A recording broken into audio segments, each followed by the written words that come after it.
he arranged for Lord Chaitanya and all of his associates to be in a very, very perfect place to watch the Pandu Vijaya, where the Dayatas would carry Lord Jagannath, Balaram, and Subhadra from their throne to their chariots. There were thick, large silken ropes that would be wrapped around Jagannath's body.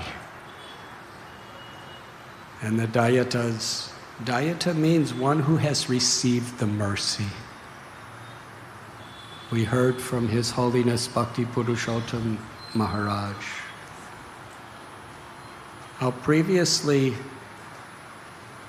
Jagannath was worshipped as Nila Madhava by these Shabaras, who were simple farmers of pigs. They were living in the jungles, but they worshiped the Lord with pure devotion. And the Lord for generations accepted that devotion. During the day from them, and during the nights, the demigods would come to do the puja.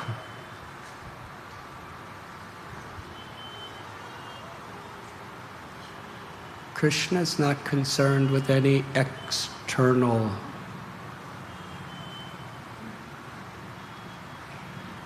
qualifications. Krishna's Saragrahi Janardana. He's only seeking the essence of the sincerity of a devotee's love. That's all.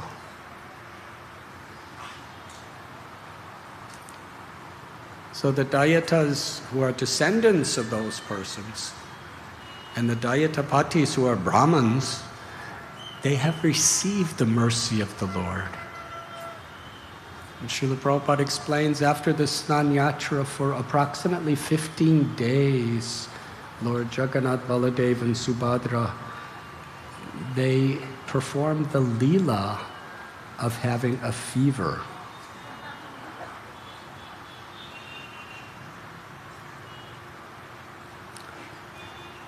Just to invoke the feelings of servitude from his servants. And the Dayatapatis, they give Krishna different medicinal infusions in the form of different fruit juices and herbs. Actually, some years ago, we were here at Ratha Yatra, and we danced and we chanted from the beginning to the end, from Jagannath Mandir to Gundicha Temple. It lasted. They didn't even make it to the end at night. They stopped the procession at sunset, and the chariots just stopped there, and Jagannath just took rest on his chariot that night. Then after sunrise the next morning, they continue. So it went on for about 8 hours, and it was pouring rain for almost the whole procession. The devotees were singing, dancing. Then the next morning, we all got up to chant japa, and we were sitting around the chariot. It was storming rain, and some devotees had little umbrellas. Some just found some pieces of plastic on the street and put it on top of their heads. And everyone was chanting, hundreds and hundreds of devotees. And I remember the pandas, they were so happy to see the devotees for about 3-4 hours chanting japa in the pouring rain, sitting on the street. They said,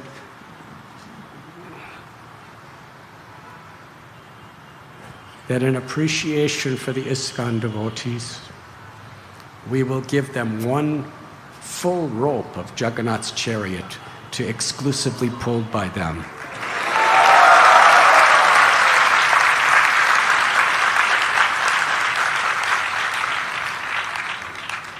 course, the next day there wasn't as many people as the first day.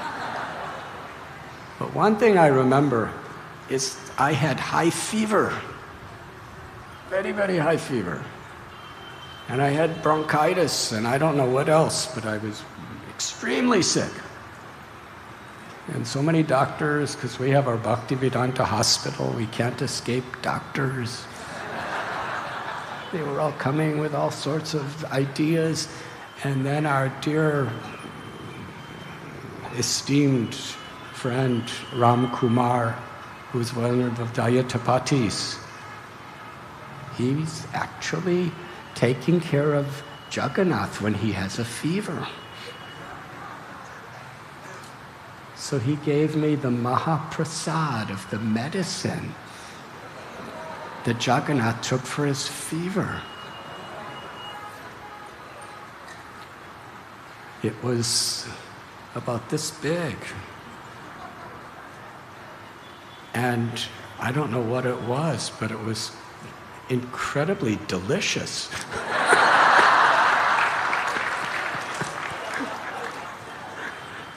It was some sort of herbs. And he told me take little at a time, and my fever went away.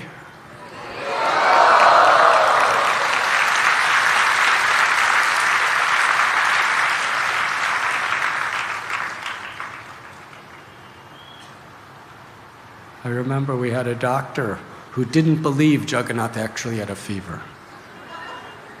So Ram Kumar said, come and touch him. He touched him, and this is a true story. The doctor got his hand burnt.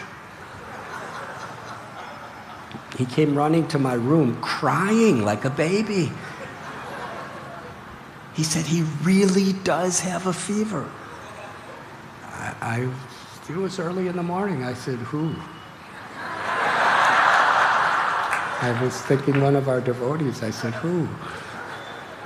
He said, Jagannath. He really does. I tested him. My hand was burnt. So Jagannath could reciprocate with devotees in so many wonderful ways.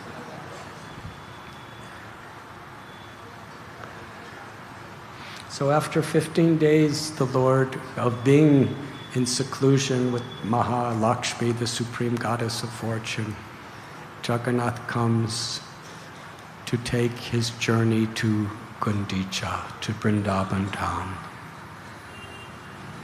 And as the Dayatas were carrying Lord Jagannath, King Prataparudra, with a broom that had a golden handle, was sweeping the street as Jagannath was being carried. And as he was sweeping, he also had a pot of water that was scented with sandalwood. He was sprinkling the sandalwood oil so that everything was very refreshing and fragrant for Lord Jagannath as he swept.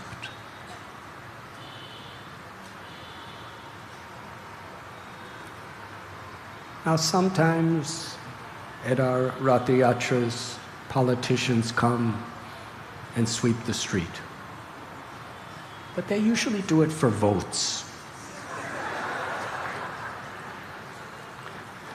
But Paramatma within the heart understands the sincerity of our intentions. Srila Prabhupada writes this. Krishna does not accept the things that we offer. Krishna accepts the sincerity of the intention, the purpose in which it is offered. Because Krishna is seeing from outside in and from inside out.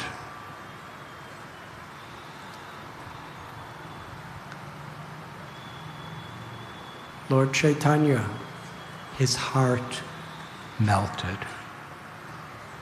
Previously, as been explained, Chaitanya Mahaprabhu was rejecting seeing the king because he was a materialistic person involved in so much materialistic activities.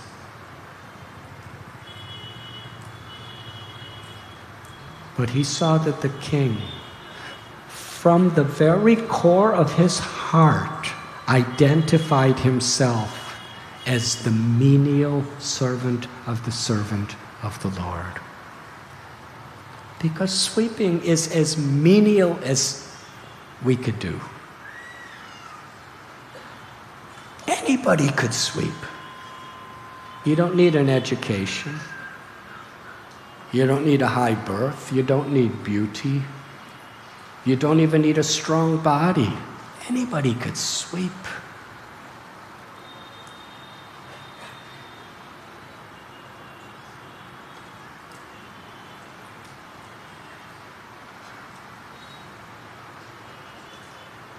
And some people, in some places,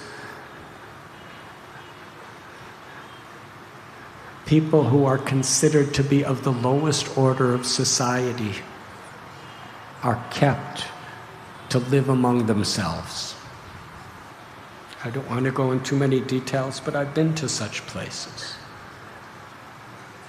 They call them, in a most condescending way, the sweeper class.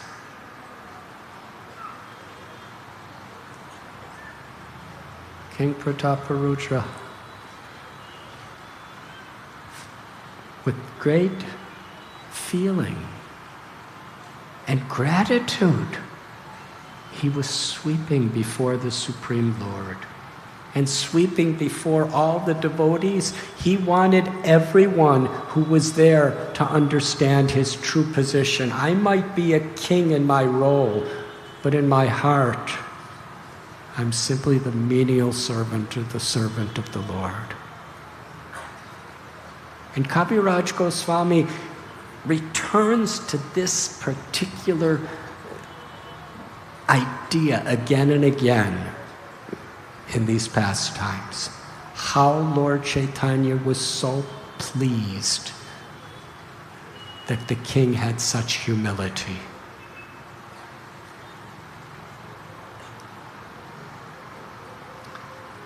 Lord Chaitanya looked up at Jagannath and cried out, Manima, Manima, which is an Odishan way of respecting a great personality.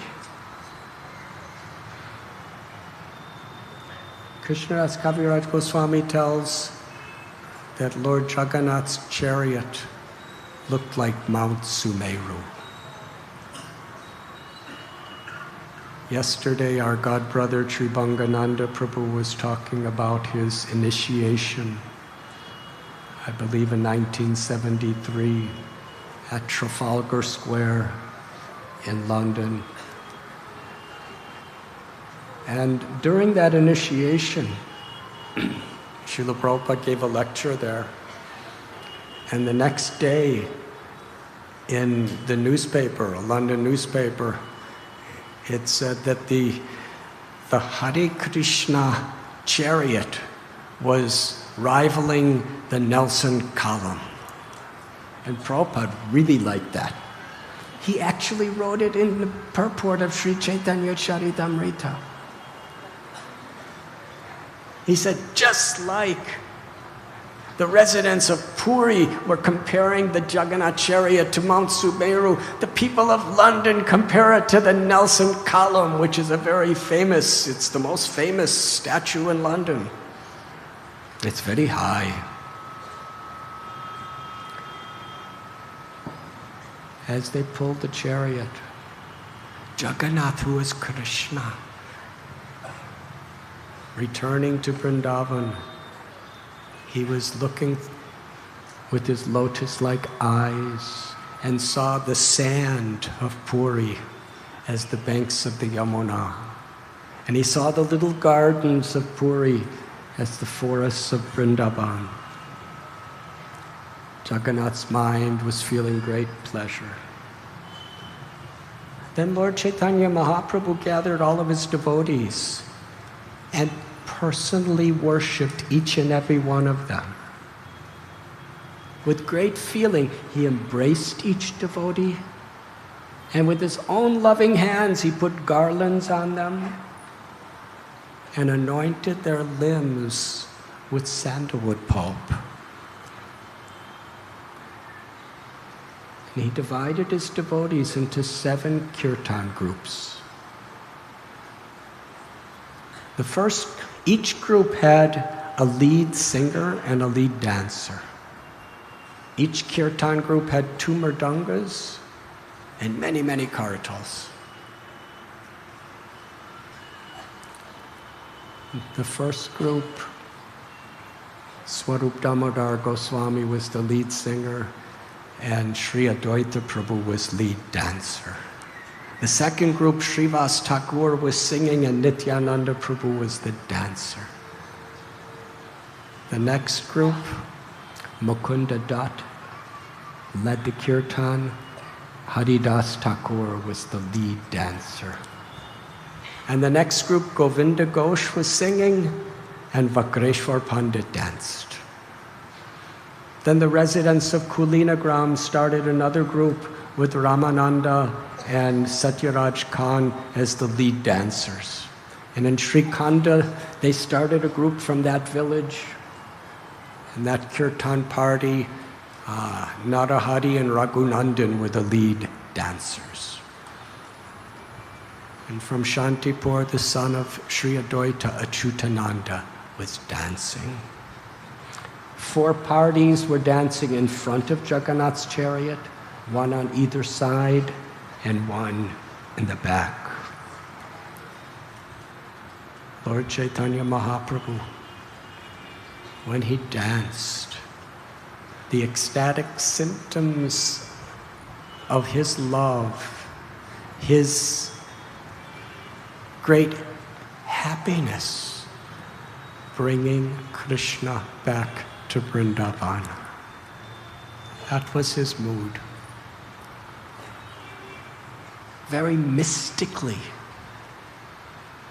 only a few of the most confidential associates could see what he was doing. He expanded himself to be dancing in all 7 of the kirtan parties simultaneously. Each party was thinking, Lord Chaitanya is only with me. The comparison is given when Krishna was dancing in Ras Leela. Each gopi was thinking, Krishna's dancing only with me. In Dwarka, of 16,108 queens, each one was thinking, Krishna's living in the palace only with me. The same Leela was revealed and shared with the devotees in Puri. At other times, Lord Chaitanya would become one form, and all the parties would come together to dance and chant and watch the beauty of his dance. King Prataparudra, he was observed by Kashi Mishra and Sarvabhauma Bhattacharya. They were struck with wonder. They could understand the mercy King Prataparudra was receiving. He was able to personally see and understand 2 of the most mystical of all secrets. And he was astonished. Those 2 secrets. 1, he was watching Lord Jagannath, stopping his chariot to see Lord Chaitanya dance. And he understood, he realized that Lord Jagannath was watching himself. And Lord Chaitanya was dancing for himself. And at the same time, they were separate. Krishna, in the mood of Sri Radha, was dancing for Krishna.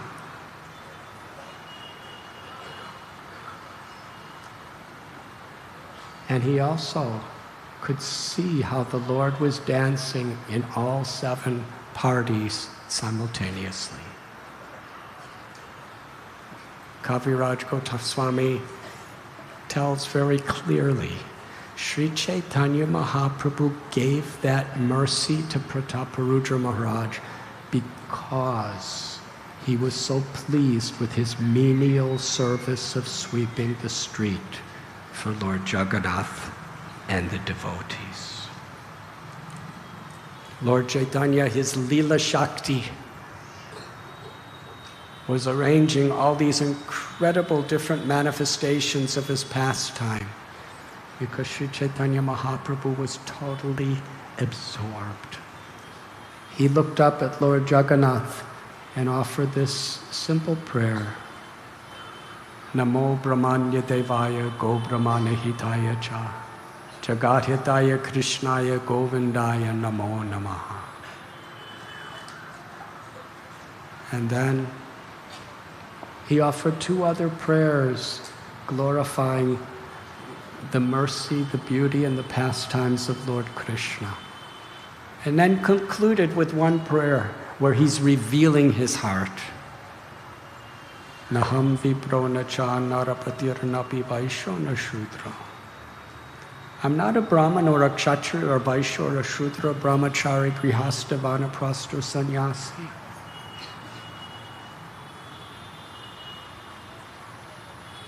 My only identity, my only true aspiration is to be the servant of the servant of the servant, the Anu, the insignificantly small servant of all the servants of the Lord of the Gopis.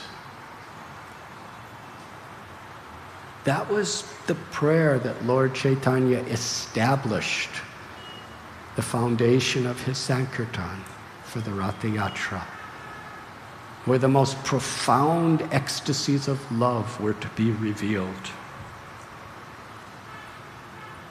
Sometimes as Lord Chaitanya Mahaprabhu danced, in order to protect him, Lord Nityananda Prabhu held the hands of his associates to make a circle. Around them, Govinda and Kashishwar made another circle, and around them, King Prataparudra and his ministers and associates made another circle, so that Sri Chaitanya Mahaprabhu could dance freely. Because there were millions of people there.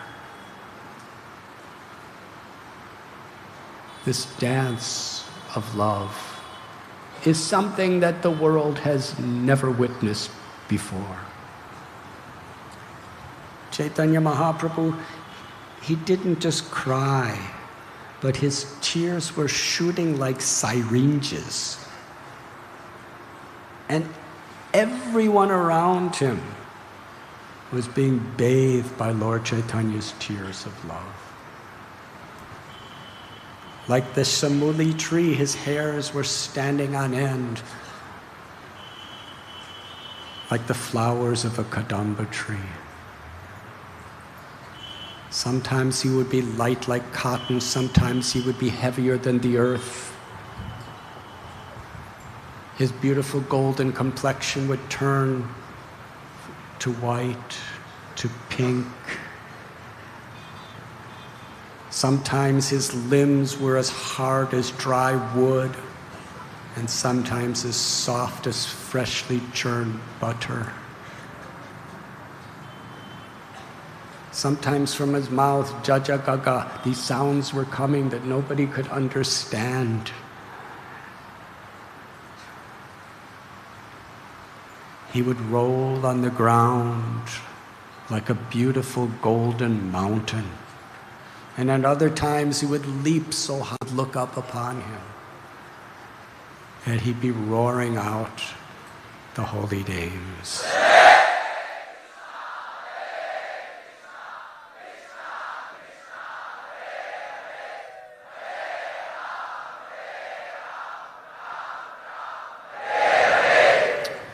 Swarup Damodar Goswami and Lord Chaitanya, their mind and their senses were identical. As the dearmost devotee of the Lord, Swarup Damodar Goswami would sing exactly in harmony with what was in the heart of Lord Chaitanya, to give him pleasure. He sang a particular verse. Now I have gained the Lord of my life, in the absence of whom I was being burnt by Cupid and withering away. When Lord Chaitanya heard that, he entered into the mood of the gopis meeting Krishna in Kurukshetra. This is described in 10th canto of Srimad Bhagavatam. After many years of living in separation from Krishna, Kaviraj Goswami tells when Krishna left Vrindavan, the Brijabasis cried for the rest of their lives, waiting for Krishna to return. After many, many years, they received a message inviting them to meet Krishna in Kurukshetra. This is before the great battle. Kurukshetra is a holy place. It's been a holy place since time immemorial. A place where yajnas, where spiritual ceremonies are performed to invoke the highest blessings and benedictions. So on the occasion of solar eclipse, it is considered a very holy place to observe these ceremonies. When Krishna met with the gopis in Kurukshetra,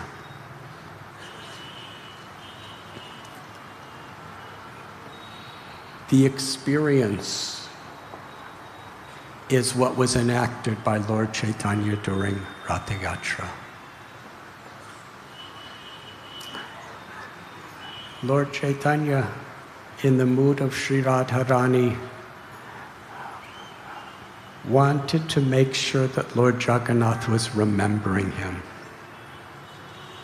So sometimes during the kirtan, he would go behind Jagannath's chariot, and Jagannath would stop. Even though everyone was pulling, nobody could make him move until Lord Chaitanya came into the front and Jagannath would follow him.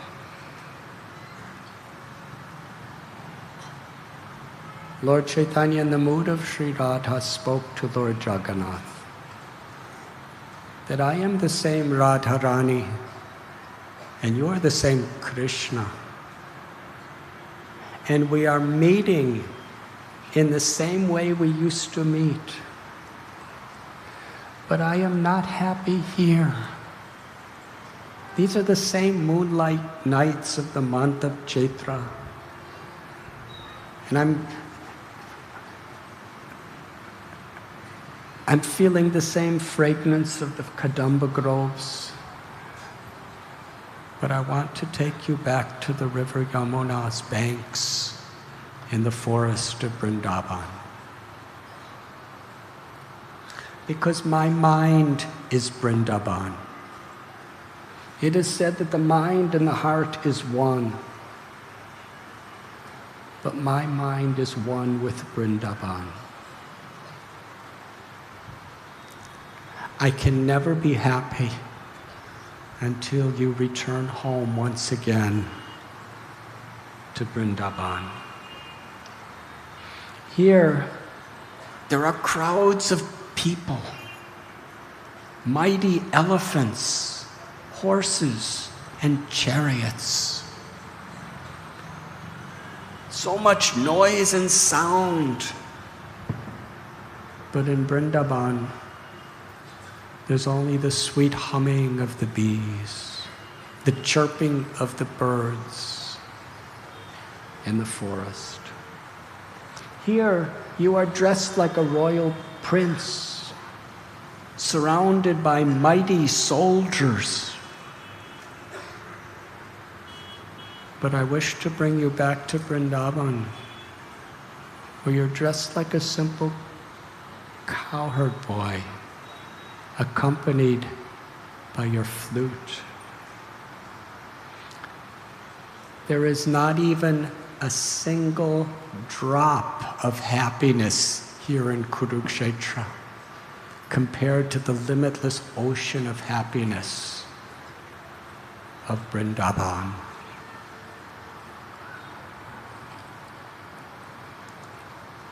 Lord Chaitanya continued that in his words to Lord Jagannath, that after you left for Vrindavan, for Mathura, you sent Uddhav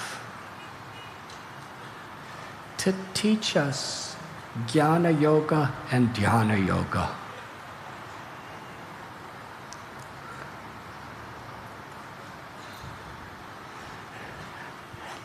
Asking gopis to meditate. How could you do this? Why are you trying to kill us with this instruction to meditate on you? We're trying to forget you. We're trying to engage in materialistic activities, but we cannot forget you. You're telling us to meditate? We're drowning in an ocean of separation from you, swallowed by the Timingala fish of our ambition to serve you. Only if you come back to Vrindavan can we be satisfied. Have you forgotten your father, your mother, your friends? Have you forgotten Govardhan Hill? The banks of the Yamuna? And the wonderful forest that you performed your rasa dance? The Brijabasis, the residents of Vrindavan, they have given their hearts, their lives to you. Are you trying to kill them by staying away? Or will you save their lives by coming home? Sri Radharani, she spoke to Krishna through Lord Chaitanya, speaking to Jagannath, that I do not care for my own unhappiness, but seeing the moroseness on the face of your mother Yashoda, and seeing the suffering of all the Brijabasis,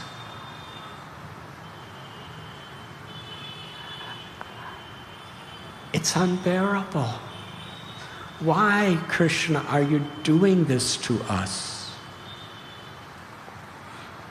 You are the only opulence of Vrindavan, and especially to Nanda Maharaj and all the inhabitants.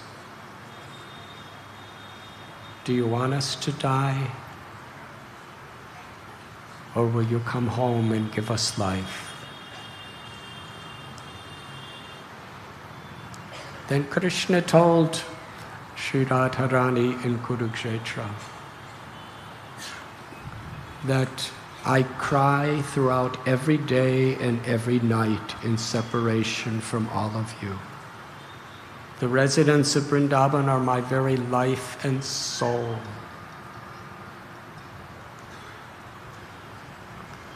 He actually explained it in this way. The residents of Vrindavan are my life and soul. And the gopis are my very life and soul. And you, Sri Radharani, are the very life of my life and soul. And I know that you cannot live without me. Therefore, every day I worship Lord Narayan. And secretly, by the mercy of Lord Narayan, I come to Vrindavan to enjoy pastimes with all of you. and you could feel my presence. He said, in 10 or 20 days I will return. But there are still 2 or 4 more demons I must kill. The only reason I'm living in Dwarka is so that the demons will not attack Vrindavan. I'm just as a formality living with the queens and all of the royalties of the Yadu dynasty. But my heart is forever in Vrindavan with you. This was the mood of Lord Chaitanya in Ratha Yatra. The deepest, most esoteric and profound of all the conclusions of all the scriptures was revealed by Lord Chaitanya in the Ratha Yatra. The ecstasy of the love of separation of Sri Radha and the Brajavasis for Krishna. Lord Chaitanya, Radha Bhavaduti Subalitam Nomi Krishna Swarupam. He's Krishna who's come to taste the sweetness of Radha's love, but also to give that love to the most fallen souls of this age of Kali Yuga. Rupa Goswami's prayer, we all know it, but the depth of the meaning of this prayer is inconceivable. Namo Mahabharanyaya Krishna Prema Pradayate. Krishnaya Krishna Chaitanya Namane Godatveshe Namaha. Just as Swarup Damodar Goswami understood the heart of Lord Chaitanya perfectly, Rupa Goswami also understood the heart of Lord Chaitanya perfectly. And he revealed it to the world. Here in Puri, at the Siddhabakula, when Lord Chaitanya was speaking to his devotees about Rupa Goswami, he said, I met him at Prayag, and seeing his humility, his devotion, I embraced him and invested my love in his heart. The followers of Lord Chaitanya are Rupanugas. This beautiful prayer, Namo Mahabharanyaya Krishna Prem Pradayate Krishnaya Krishna Chaitanya Namane Godatveshe Namaha, declares Lord Chaitanya as the most magnanimous, munificent, and merciful of all incarnations, even more merciful than Krishna. How can Krishna be more merciful than Krishna?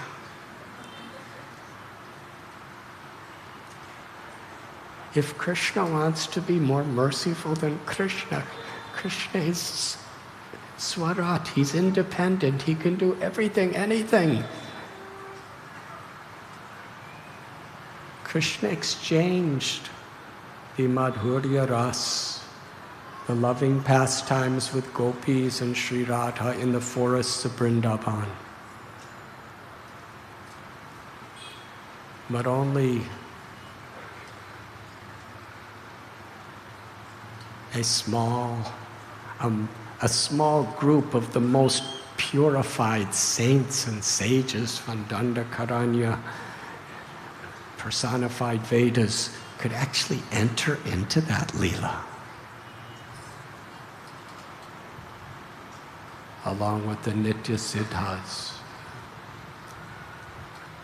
But Lord Chaitanya comes in the age of Kali.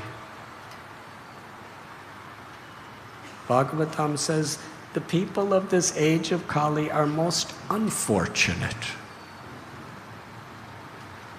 very uncontrolled senses, uncontrolled minds, unclean. So many distractions. In Satya Yuga, if you wanted to attain liberation, love for Krishna, 60,000 years of meditation. And that type of meditation, your mind would not waver for a moment from your object of meditation, Vishnu in your heart. How many of us, for 60 minutes, 60 days, 60 years, 60,000 years, meditating on Vishnu in our heart with no distraction? But anyone who was sincere had the capacity to do that. Kriteya dhyayato Vishnu. But in Kali Yuga, which is an ocean of faults, Sri Chaitanya Mahaprabhu comes, and here in Jagannath Puri, in a public place, Ratha Yatra, amidst millions of people, he's revealing the most intimate, loving moods of the rasa between Krishna and Sri Radharani in Vrindavan. And through his devotees, he's sharing this with the world. Our acharyas teach us very clearly, we cannot imitate these things. The way to approach these divine leelas, Lord Chaitanya taught through the congregational chanting of the holy names. Lord Chaitanya taught us how to chant, Trinadapi Sunichena. We have to be humble, forgiving, tolerant.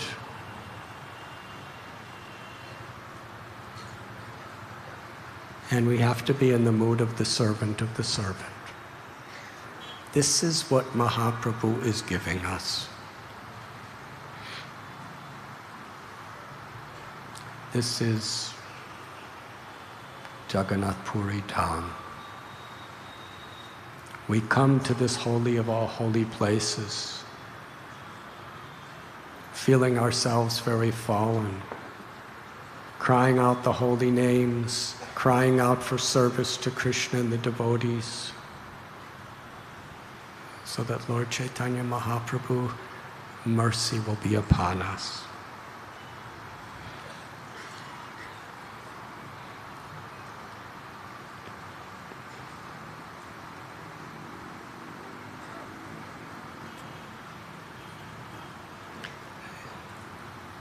Kaviraj Goswami declares that everyone in that parade could clearly see Lord Chaitanya dancing. The residents of Puri, the pilgrims,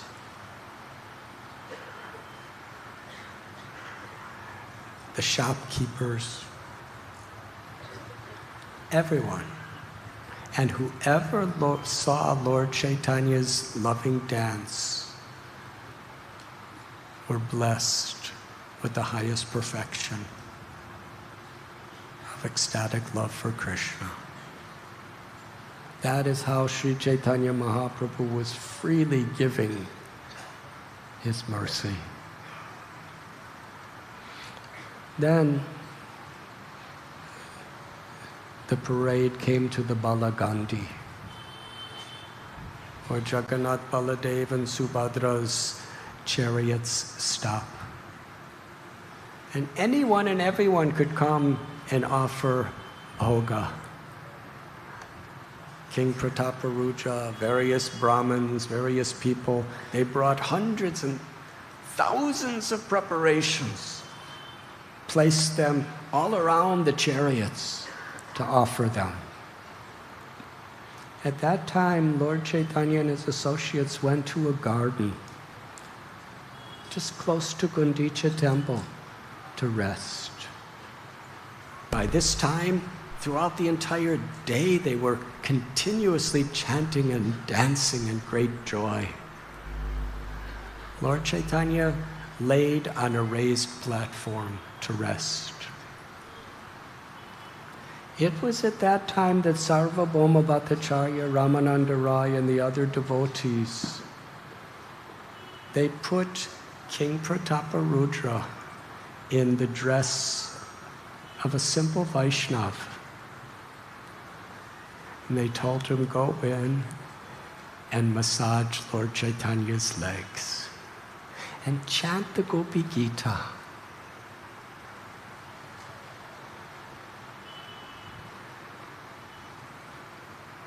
King Prataparudra had such faith in the Vaishnavas. Previously, during the chanting and the parade, Lord Chaitanya actually fell back into the arms of King Prataparudra. But as soon as he came to external consciousness, he curled his lips in distaste and said, I am condemned. I have been touched by a materialistic person. The king was devastated. Sarvabhauma Bhattacharya told him, actually, Lord Chaitanya is very pleased with you.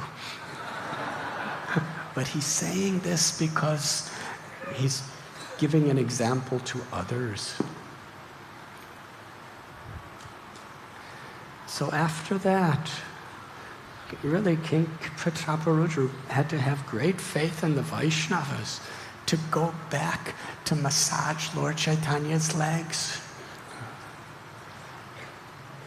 First, the king took the blessings and the dust of the feet of all the devotees. Then he went in. He offered his Dandavat pranams to Sri Chaitanya Mahaprabhu, who was laying on the platform in ecstatic love, and massaged his lotus feet. According to the instructions of Ramananda Rai and Sarvabhauma Bhattacharya, he began to sing the prayers, Jayati Te Dikam. Lord Chaitanya, in great, great love, was absorbed in hearing. And when he came to that prayer, Tapakatam Ritam Tapta Jivanam, describing the glories of those who chant the names and the glories of the Lord. The pastimes, the names, the glories of Krishna are like nectar. They can purify all the sins and darkness of the heart and awaken ecstatic love for Krishna. And those who broadcast the glories of the Lord are Burida. They are the most munificent. When Lord Chaitanya heard this verse, he cried out, you are most munificent, you are most munificent, Burida, Burida. He sat up and embraced King Prataparudra, not knowing who he was externally. He embraced him again and again and again. He said to the king, you are giving me so much nectar. There is nothing I can ever to do to repay you. You are giving me my life. You are drowning me in nectar. Lord Chaitanya was literally bathing him with tears of affection. Then he said, who are you?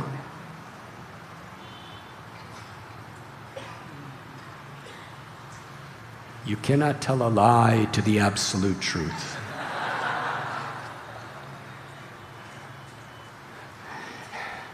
If King Prataparudra were to say, actually, I'm King Prataparudra,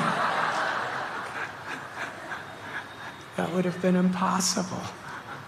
But at the same time, he couldn't tell him he's not.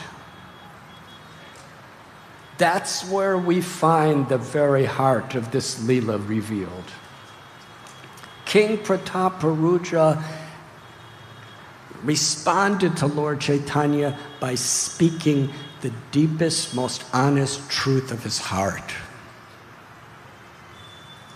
He said, I am the servant of the servant of the servant of your servants.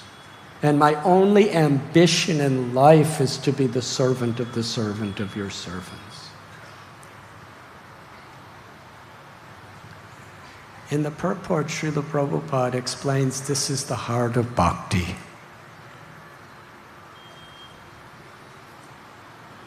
And Srila Prabhupada tells that Prahlad Maharaj went through so much difficulty when Lord Narasimhadev offered any benediction to Prahlad. Prahlad only asked for one thing, according to this purport: to be the servant of the servant of the servant of your servants. And when Dhruva Maharaj was offered by Kuvera any benediction, the treasurer of the Devatas, Dhruva prayed to be the servant of the Lord's servants. Kolavecha Sridhar, he lived in what we would consider desperate poverty materially. His clothes were rags. His house was a single tiny room in a thatched hut that leaked. His body was emaciated from no food. And nobody understood who he was except for a few of the greatest devotees. He was offered wealth, kingdoms, mystic siddhis, elevation to the spiritual world. Kolavecha Sridhar refused every benediction.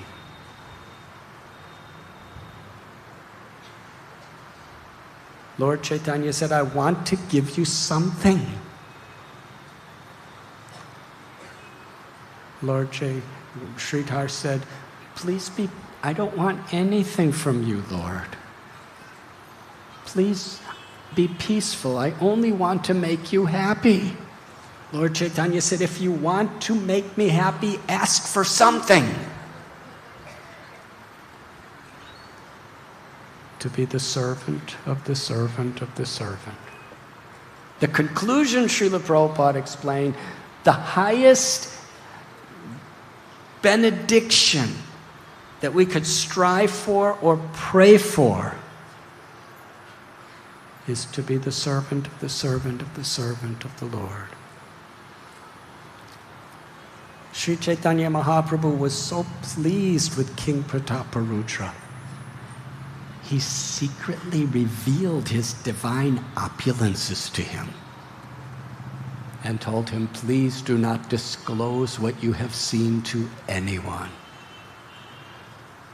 And throughout this whole entire pastime, Lord Chaitanya never revealed that he knew who he was. King Prataparudra was blessed with the ecstasy of the love of Vrindavan.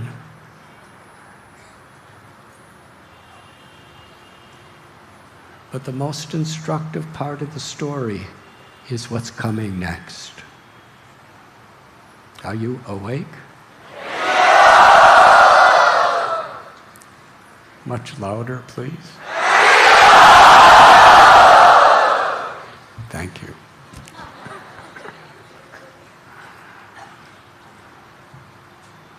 King Prataparudra, who was soaked with the tears, the nectar of the tears of Lord Gauranga Mahaprabhu, Sri Radha's tears of love for Krishna. He bowed down and came out of the garden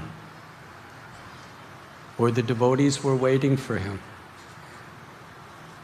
he understood that everything was by the mercy of those devotees. With such humble gratitude, he took the dust of the feet and bowed down to every devotee. The devotees were overwhelmed with joy to see the mercy that Prataparudra Maharaj received. And here Srila Prabhupada explains,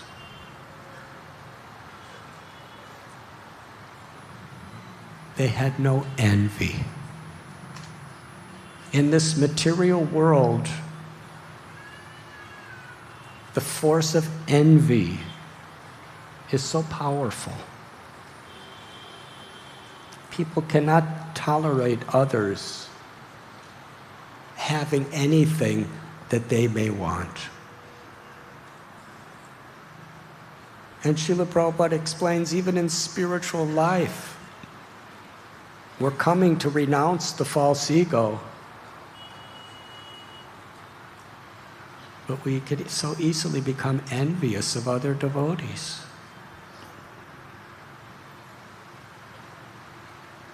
It is clearly declared the meaning of a Vaishnava is to have no envy.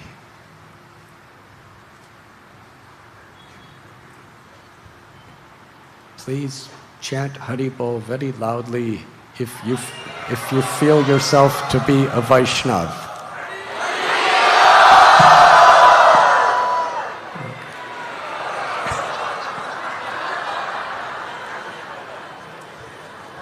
I'm very happy you have no envy. Therefore, Srila Bhaktisiddhanta Saraswati Thakur, he did not take anyone serious who called themselves a Vaishnava.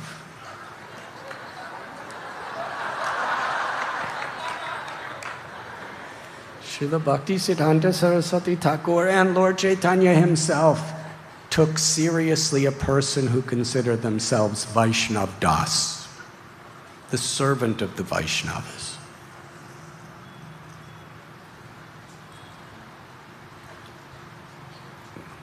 If we truly want to please Krishna, we will find happiness when we see others getting his mercy.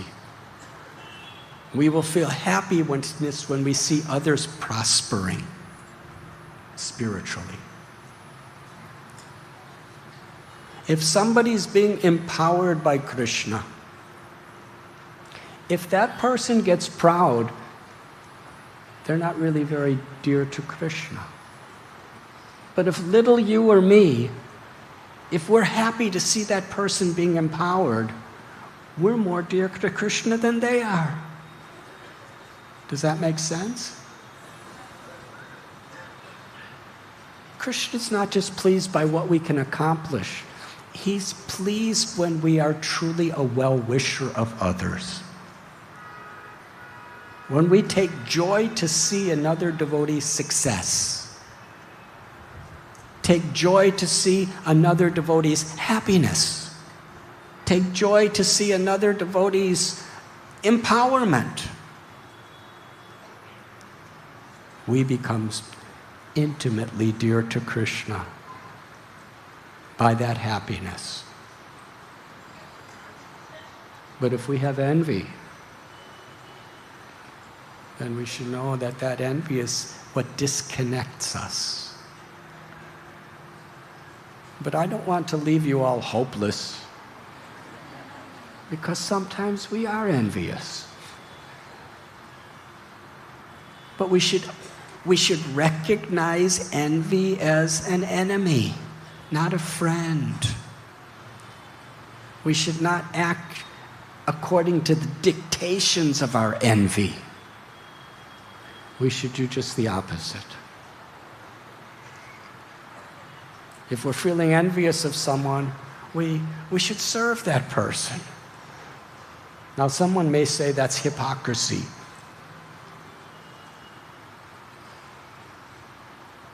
It's hypocrisy if we're doing it to get something material. as a result. If I'm feeling envious, if I'm feeling miserable about a person's success, but I say, oh, you are so nice, and our motivation is we're going to get something even greater materially. I'll get fame, I'll get fortune. People will think I'm not envious, and they'll touch my feet. If that's our motivation, then we're hypocritical. But if we're humble, that this envy is a disease, I'm praying, Krishna, please save me from this envy. I'm like Gajendra, helplessly in the jaws of the crocodile of envy. Please, Krishna, save me. Save me. And how do we cry out to Krishna to save me? By chanting his holy names.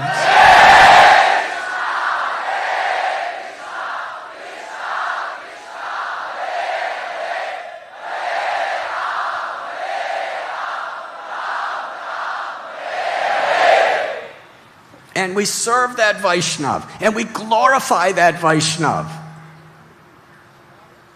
to purify ourselves of that envy. It's like a medicine. When Sri Chaitanya Mahaprabhu was in, when he returned to Navadvip, in Kolhapur, and he met one Brahmin there. The Brahmin said that when you were here in Navadvip, I was so envious of your devotees. I was constantly blaspheming your devotees. But after you left to take sannyas, I woke up to realize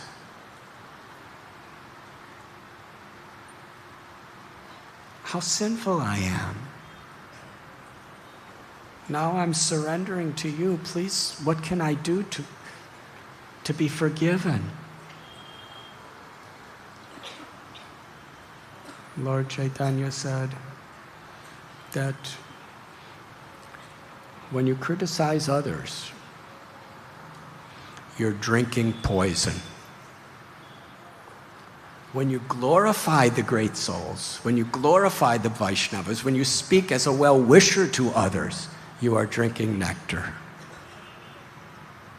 So stop criticizing and speak the glories of the Vaishnavas and chant the holy names.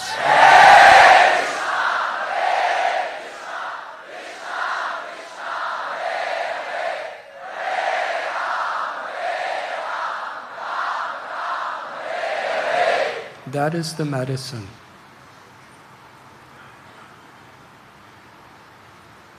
Time and again in the Leelas of the Lord, the devotees feel so much concern for each other. What a beautiful Vaishnava community we will have when we celebrate the good fortune of each other. And we're there with genuine care and compassion to help each other in our misfortune.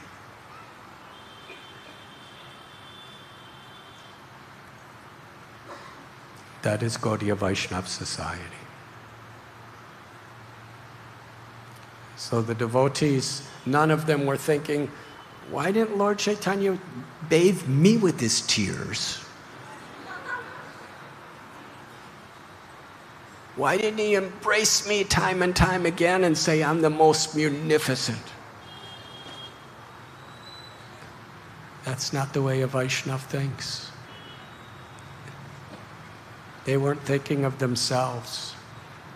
They were rejoicing because the king was receiving the Lord's mercy.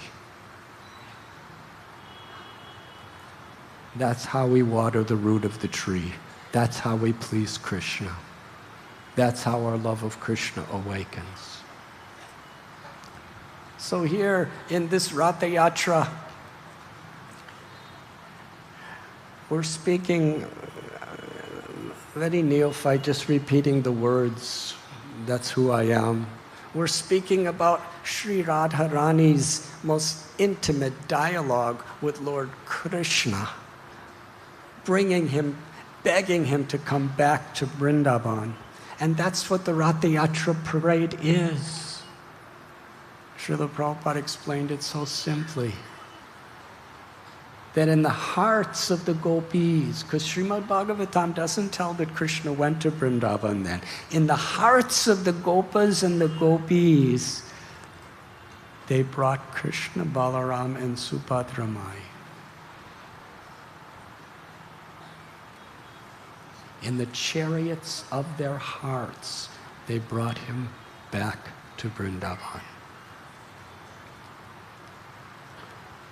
And Srila Prabhupada told in San Francisco to a large crowd of Americans, he said, this Ratha Yatra is bringing Krishna back into our hearts, back into the Vrindavan of our hearts. That is the meditation. So the most mystical, esoteric, deep message. And here it concludes, the Ratha Yatra's conclusion is how we have to be free of envy. We have to be well-wishers to each other. We have to genuinely feel ourselves servant of the servant of the servant. And in this mood, we have to learn to constantly chant the holy names.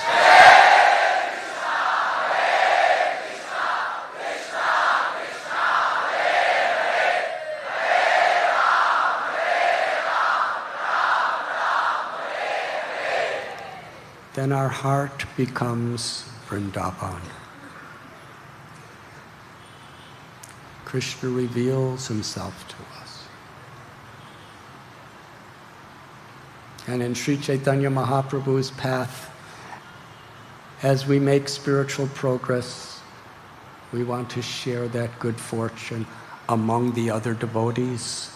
And as a community, we want to share it with all living beings throughout every town, every village in all the world.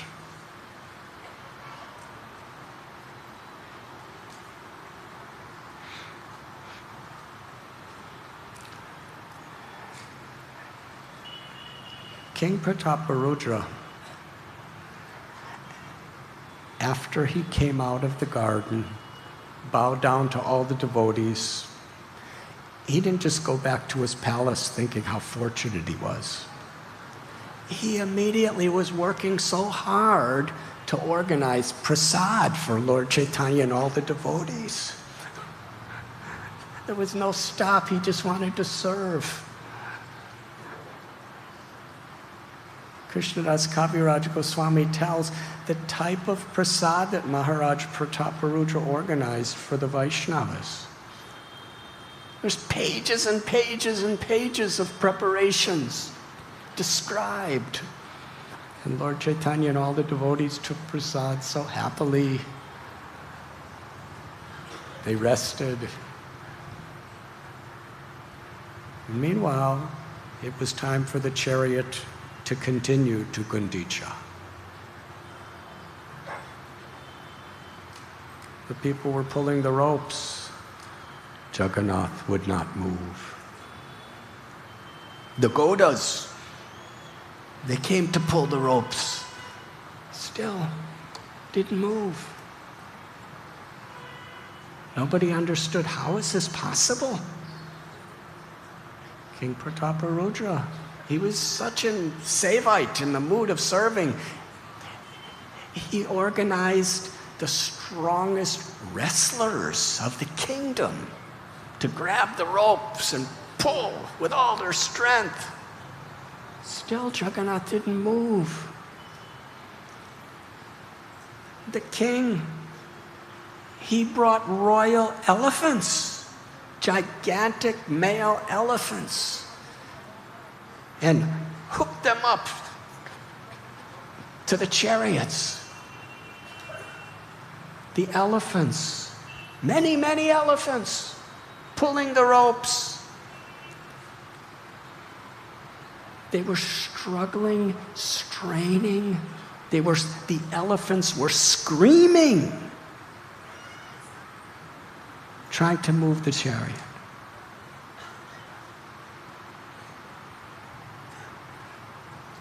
Everyone, make sound like screaming elephant.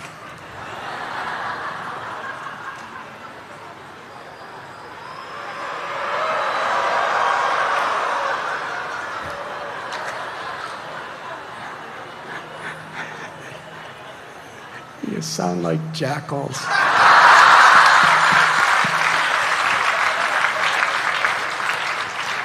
Try again.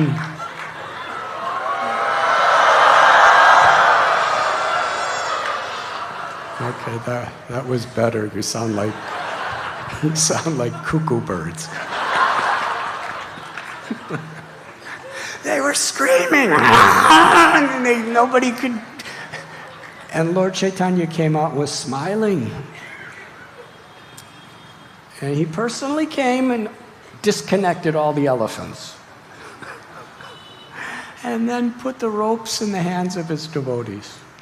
Then Sri Chaitanya Mahaprabhu personally went behind Jagannath's chariot, and with the top of his head, he pushed the back of the chariot, and the chariot moved. And kept moving. The devotees were in great wonder because they weren't pulling. The ropes were just laying in their hands. Just by Lord Chaitanya's head pushing from the rear side, Jagannath, Baladev, and Subhadra arrived at Gundicha temple.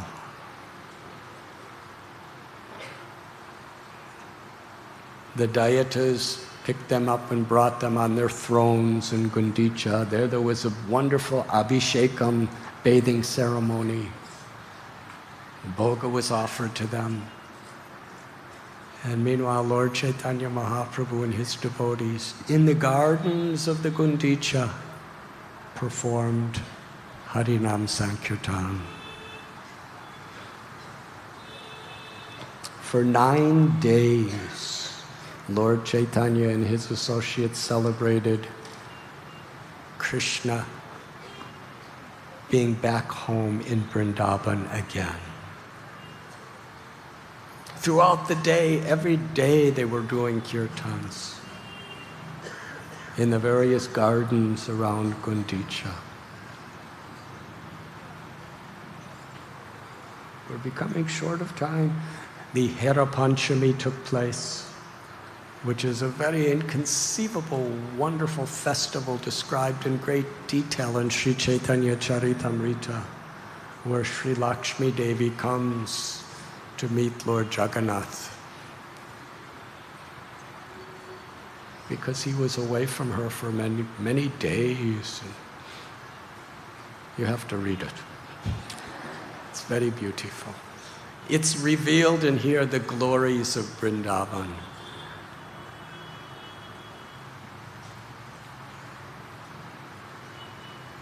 Beyond even Vaikuntha.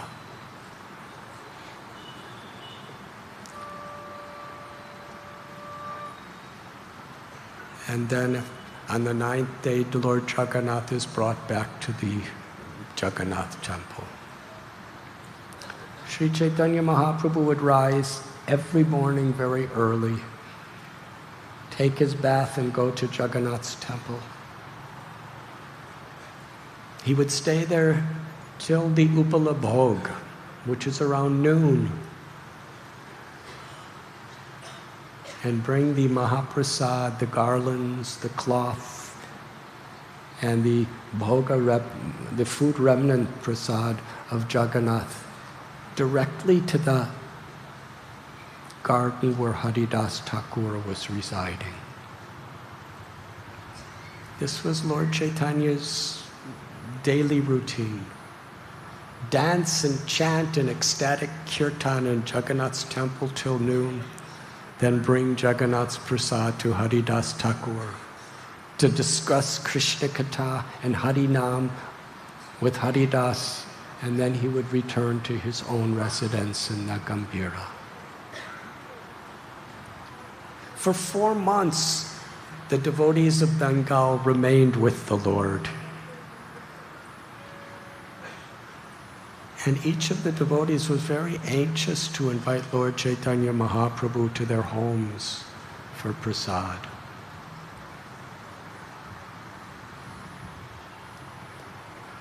I'll give one example. One day, Sri Advaitacharya,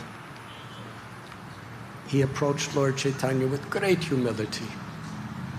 In fact, every day Lord Advaitacharya would come to the Gambhira, and he would have so much devotion in the way he worshiped the Lord.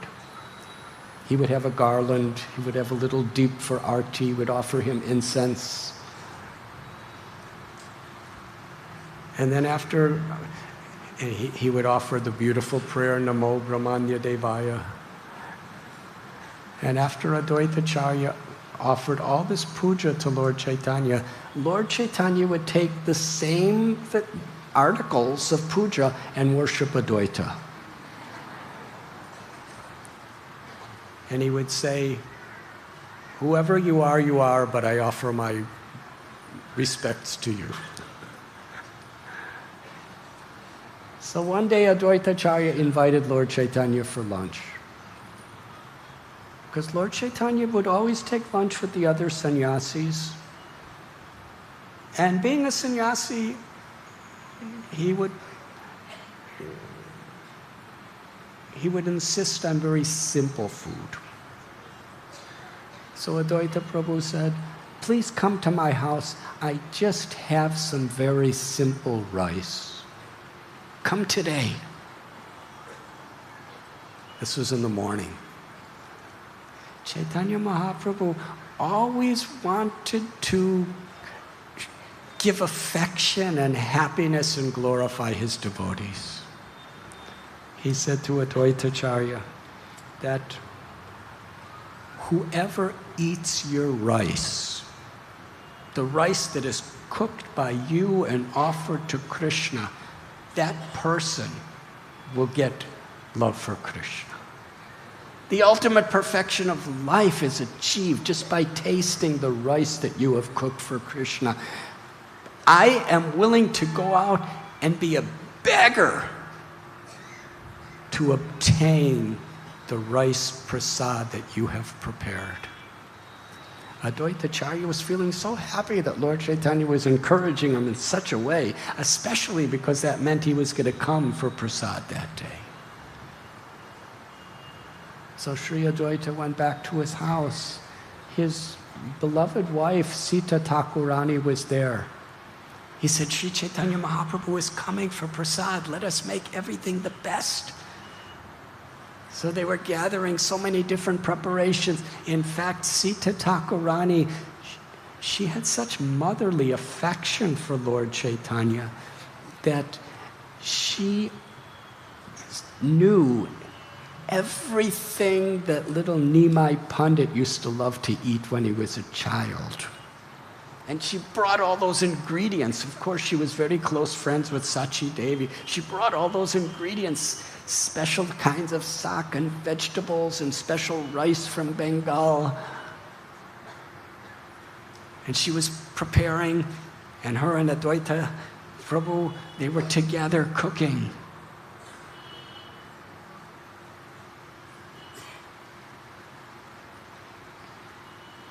In the pages of Chaitanya Charitamrita, it describes she brought at least 10 different varieties of sak, spinach. And as they were preparing it, Sri Advaita Prabhu said to Sita that, O mother of Krishnadas, Lord Chaitanya's routine is whenever he accepts an invitation for prasad, all the sannyasis come with him. If he comes with all the sannyasis, he won't eat very much. He will not eat all these wonderful preparations that we're cooking for him. Every single one of these preparations is so special and so nice, cooked for his pleasure. Don't you want to see him, O Sita Thakurani? Don't you want to see Lord Chaitanya enjoy every one of these preparations? But how is that possible if he comes with a crowd of sannyasis? What to do? Meanwhile, they finished cooking. And it was time for Lord Chaitanya to come. All the sannyasis, it was noontime, so they took their bath in the ocean. Suddenly, there was ferocious winds, massive clouds, storming rain, hail of ice balls falling from the sky.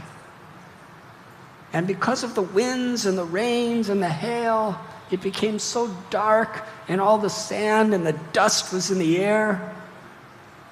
The sannyasis didn't know where they were walking. They couldn't see anything.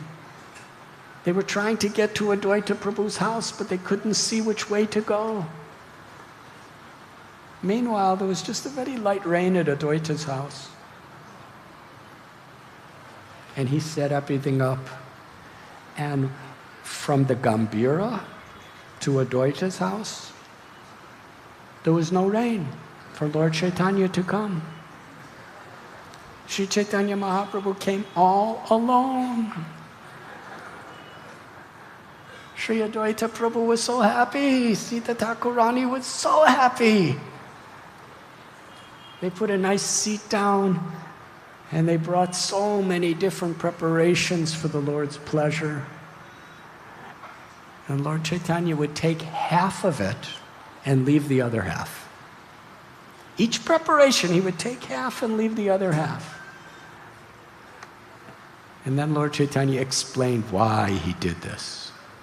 He said, this prasad is so wonderful. It's so beautiful. After eating it, I want to keep looking at it.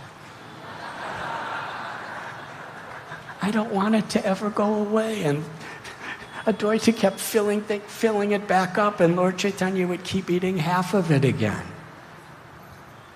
And Lord Chaitanya Mahaprabhu was glorifying each and every preparation, especially the sak, the spinach sabjis. He said, I have not tasted anything so nectarine and ambrosial as this sak. So much love, so much devotion, so much care.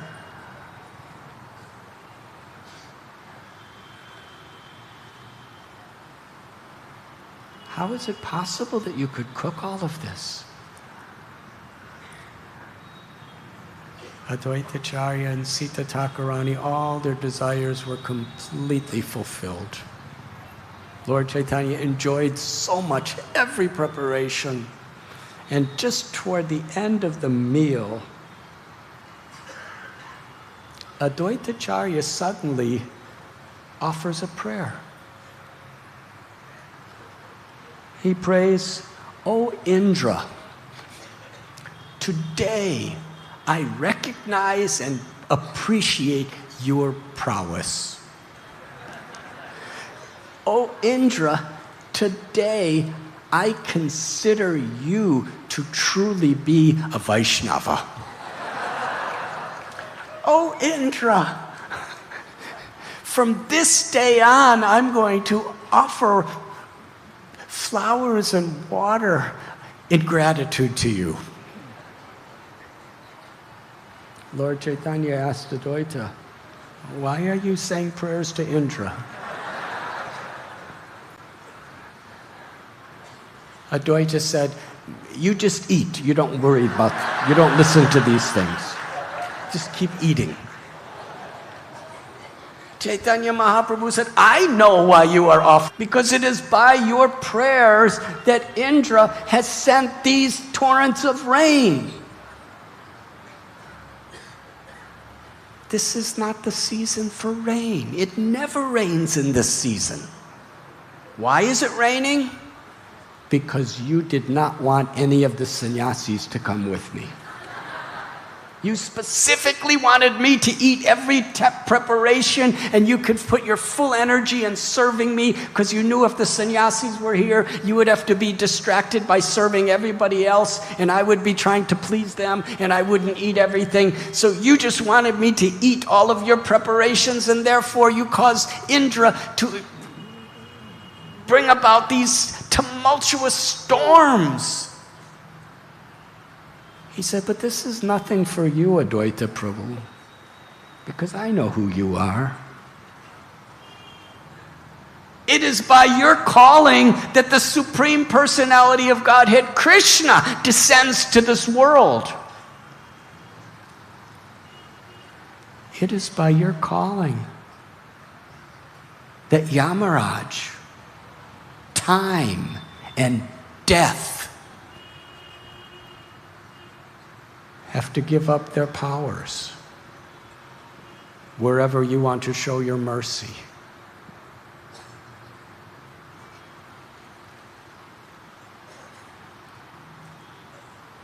Advaitacharya, he said,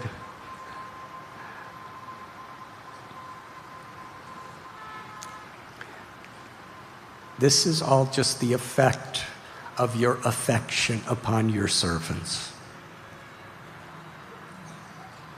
The only benediction I desire in my life is that you always allow me to serve you and accept me as your servant.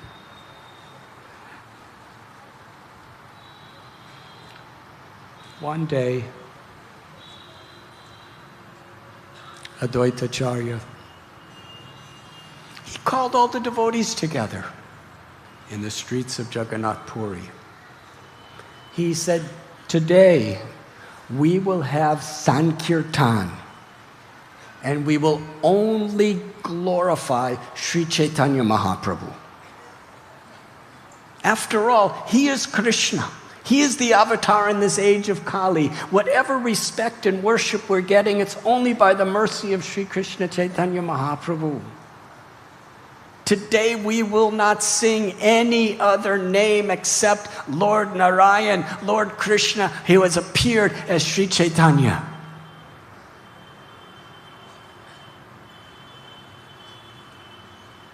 He said, but you must chant.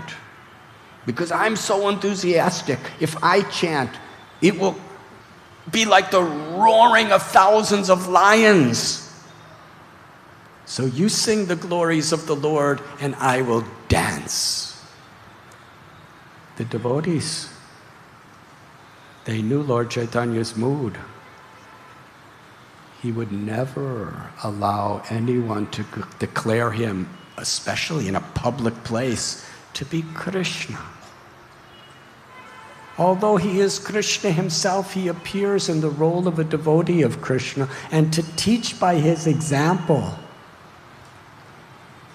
If anyone would call him Krishna or Vishnu, he would hold his ears, he would stop the sound from entering his ears and cry out, Vishnu, Vishnu, do not destroy my life by calling me God.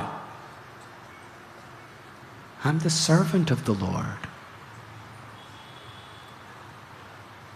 On very rare special occasions like the Mahaprakas, he revealed himself to be Vishnu. But on all other occasions, he was always in the mood of the servant of the Vaishnavas. Knowing that in Kali Yuga, people will very cheaply declare themselves to be God or one with God, Lord Chaitanya was very strict. We can never become God. We could love God. In this regard, Srila Prabhupada explains that one devotee of Lord Chaitanya offered a prayer.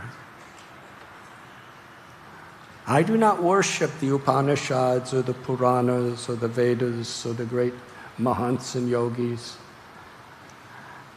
I worship Nanda Maharaj, in whose courtyard the Supreme Brahman, the Absolute Truth, is crawling like a baby.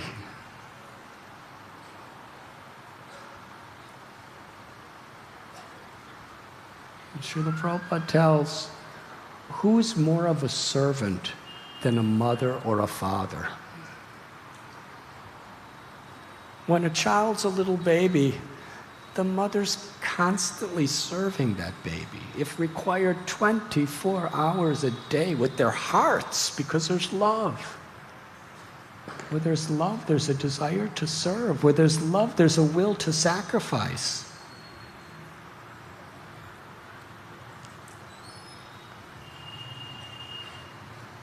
So Krishna's devotee, they don't want to be God. They want to be the mother of God, or the father of God, or the friend of God, or the lover of God. Because in such a mood, there's the deepest experience of love.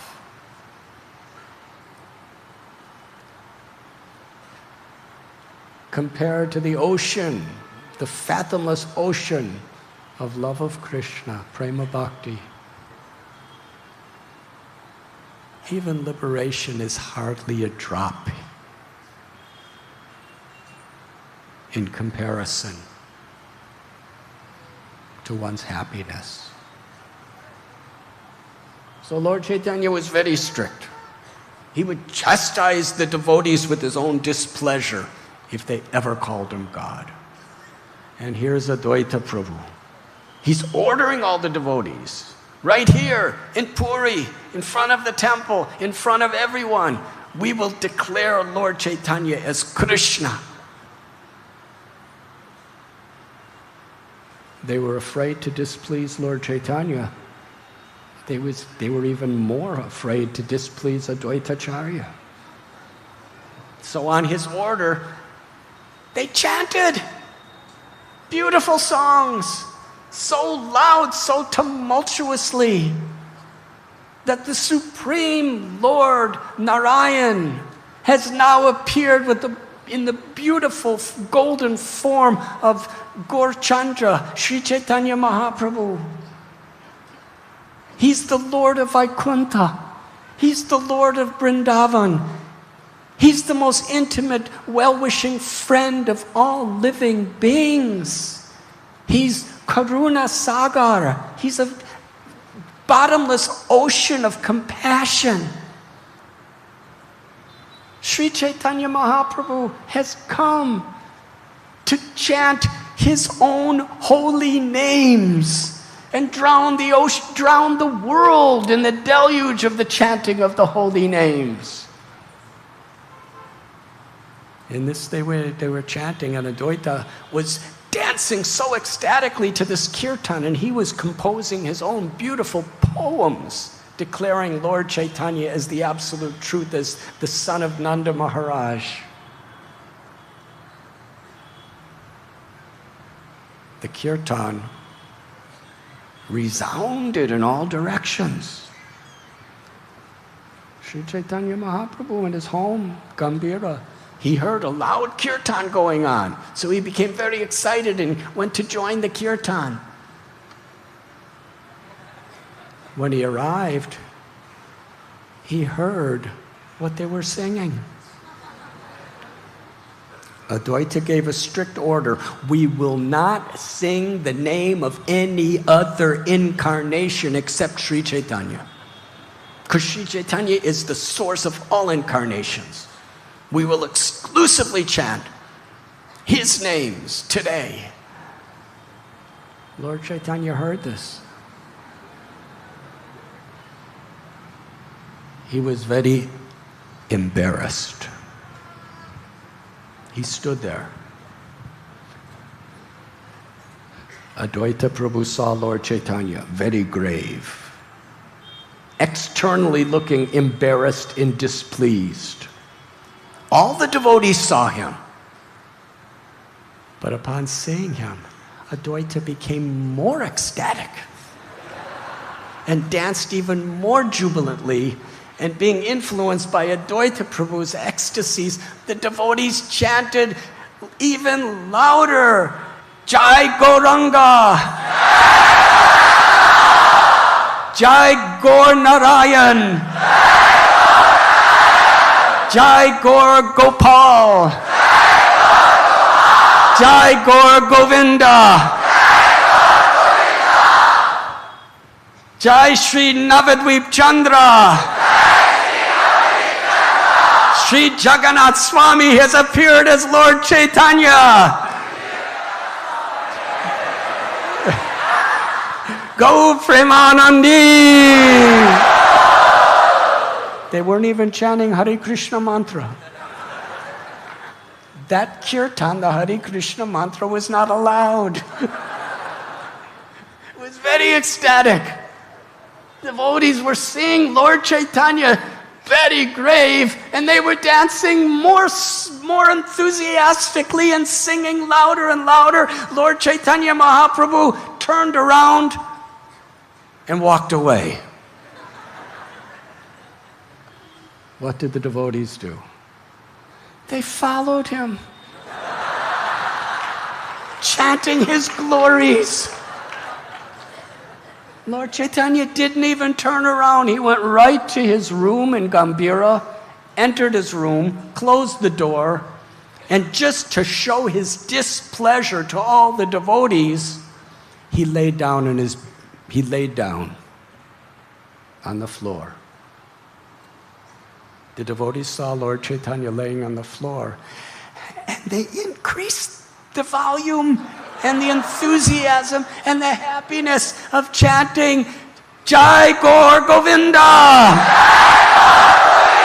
Jai Gaur Narayan, Jai Gaur Krishna, Jai Gaur Gauranga Mahaprabhu.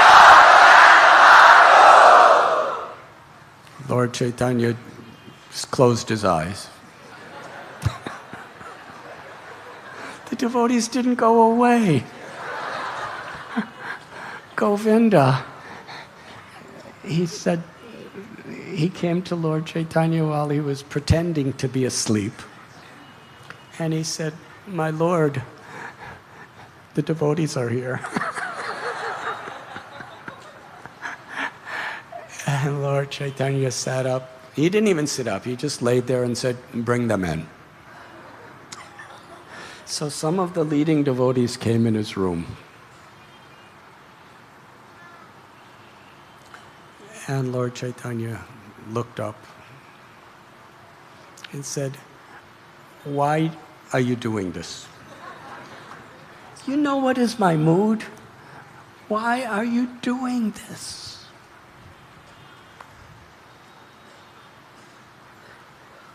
And Srivas Thakur, he said, "My Lord, we are only your puppets. We are not independent. We can only do what you inspire us to do." Lord Chaitanya, he said, "Srivas, you are all great pundits and scholars.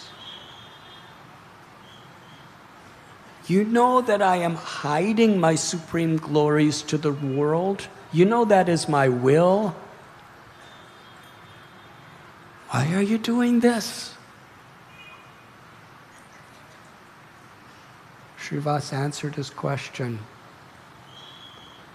by taking his two hands and waving them in front of his face. That's all. Lord Chaitanya said, "What is your answer?" Srivas said something like this. Mahaprabhu said, "Why are you putting your hands like that?" And Srivas said, "Don't you see what I'm doing? I'm covering the sun with my hands. But don't you see, it's impossible to cover my sun. It's impossible to cover the sun with my hands. And similarly, it's impossible for anyone to hide your supreme glories.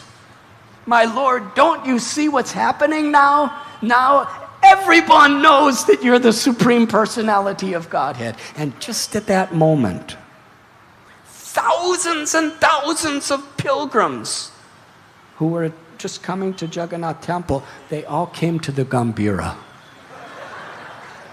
Thousands and thousands of pilgrims were chanting Jai Gaur Narayan. Jai Shri Vrindavan Nath Gauranga. Jai Vaikuntapati Gaur Sundar.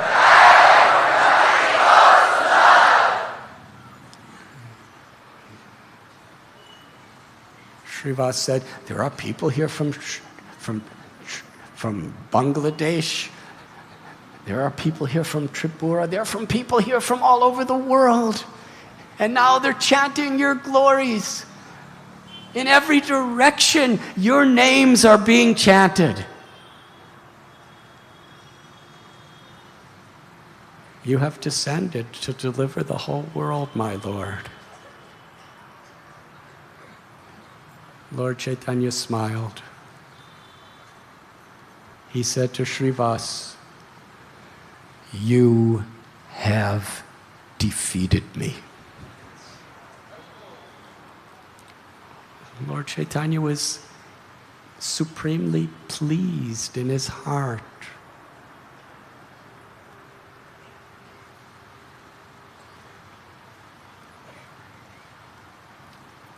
Srivas, and everyone knows that it's the greatest pleasure of the Lord to be defeated by his devotees. To be defeated by the love of his devotees. Vrindavan Das Thakur explains, anybody who hears these beautiful pastimes will have the supreme benediction of the association of these great devotees of Lord Chaitanya Mahaprabhu. And in that association, ecstatic love for Krishna is given to each of us.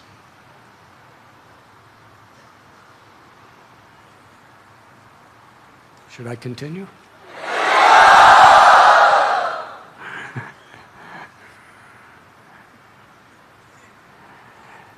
These are some of the leelas that Lord Chaitanya was performing with his devotees from Bengal.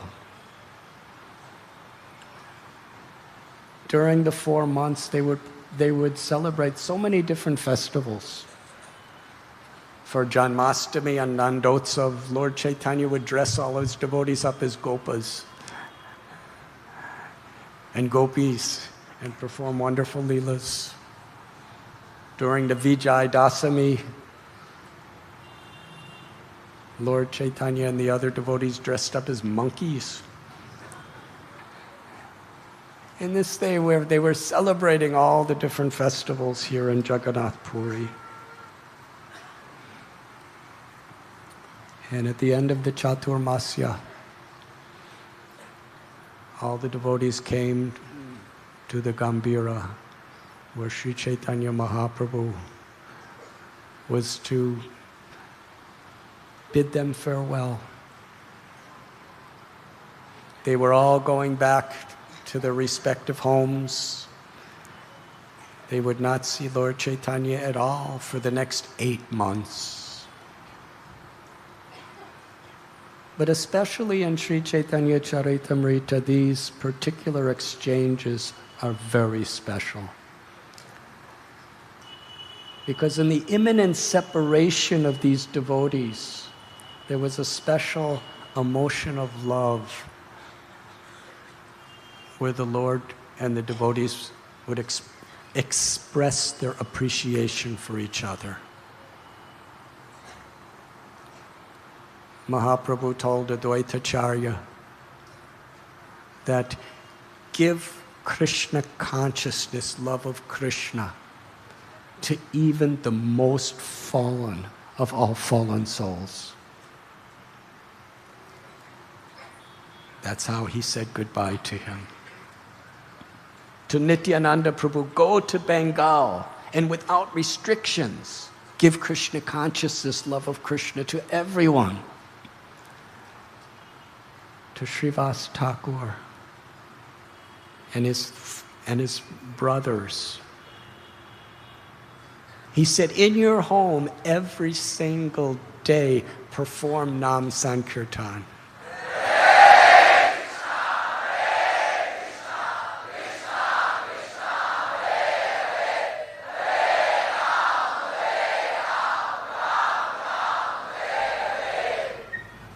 In some places, Lord Chaitanya would tell Srivasa's brothers that you should live in perfect harmony with one another in respect to your elder brother Srivas. In this way you will always be with me. And then Lord Chaitanya told Srivas something very special. Bring this prasad to my mother Sachi Devi. I have garlands of Jagannath and cloth and food prasad. And tell Sachi Mata that she should know that I never neglect her. Lord Chaitanya glorified his mother. He said, she nourished me with her love for Krishna for my whole life.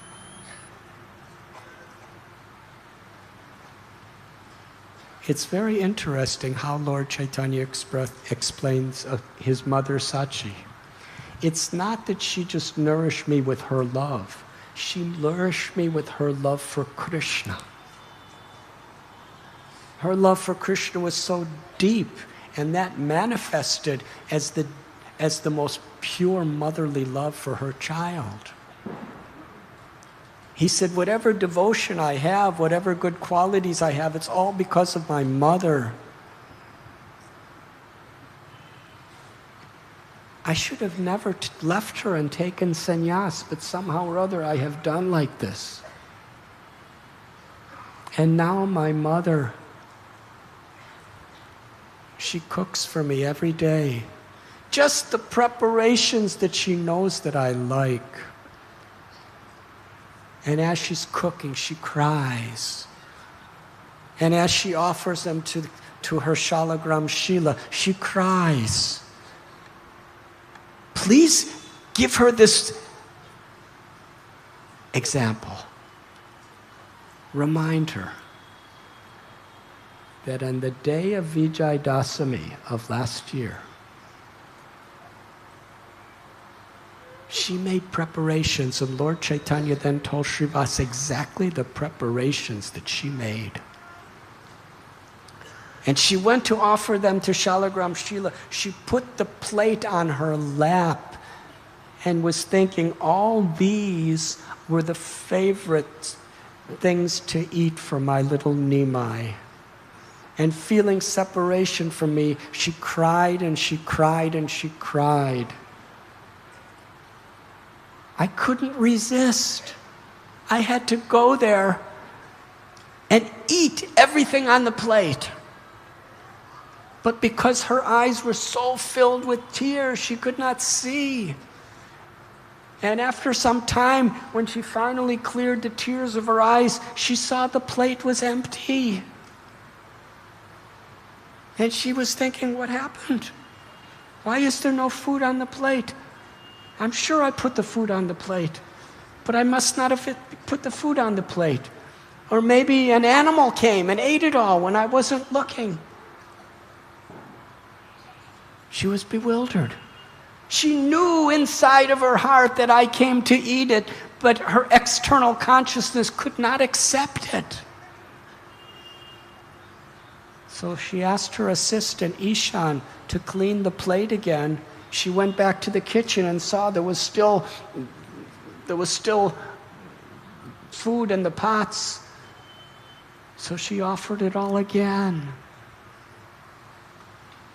Tell Mother Sachi, every time she cooks, I see her crying in the ecstasy of separation of her Nimai. And every single time she cooks, I personally come to eat the preparations.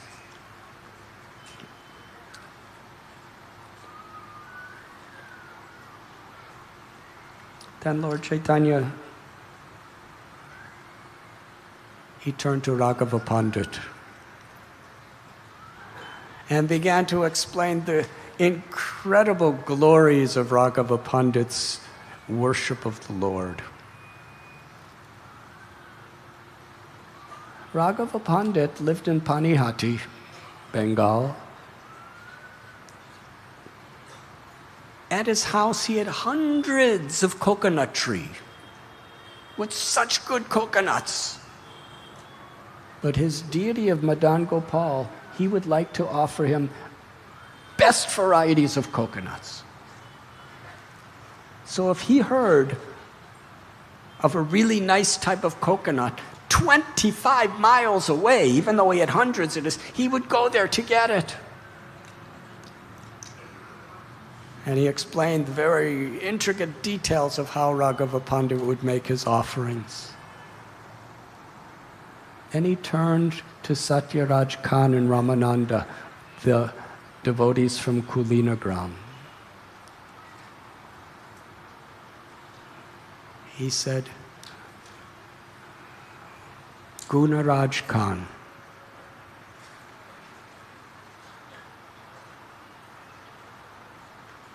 Gunaraj Khan, generations before, lived in Kulinagram. And he wrote a small book called Krishna Vijaya. And in one line of that book, he writes, Nanda Nandana Krishna Mora Prananath. That Krishna, who's the son of Nanda Maharaj, is my life and soul. Isn't that simple? But because that simple one line was written with such humility and devotion, Lord Chaitanya Mahaprabhu said, I am conquered by Gunaraj Khan. I am forever subordinate to the love of Gunaraj Khan. In fact, because of that one line, Nanda Nandana Krishna Mora Prananath, I accept and I give love for Krishna to everyone from Kulinagram, even the dogs. Whoever is from that town is supremely blessed by Krishna's mercy. This is a wonderful instruction. How anything that is done with sincere devotion and love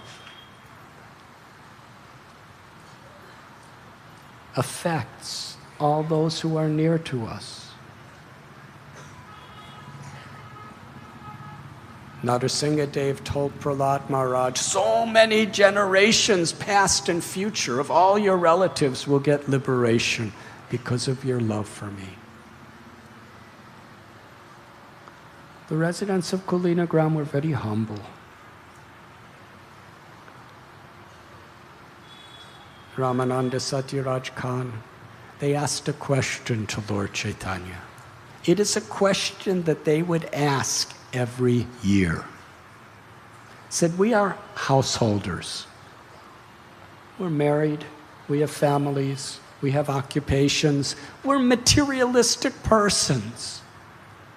What is the process by which we could make spiritual advancement? And Lord Chaitanya gave a simple reply. Constantly chant the names of Krishna, serve Krishna, and serve the Vaishnavas.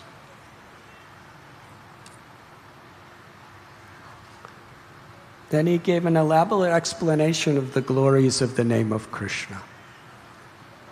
Ramananda and Satyaraj asked, how do we know who is a true Vaishnava? Mahaprabhu said, anyone who once sincerely chants the holy name of the Krishna is to be considered worshipable and a Vaishnava.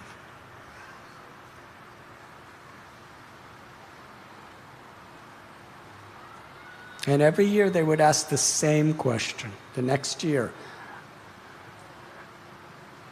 we are fallen householders, we're materialistic, how could we make spiritual progress? And Lord Chaitanya gave the same answer. Constantly chant Krishna's names and serve the Vaishnavas. And then they would ask, how do we know who is a Vaishnava?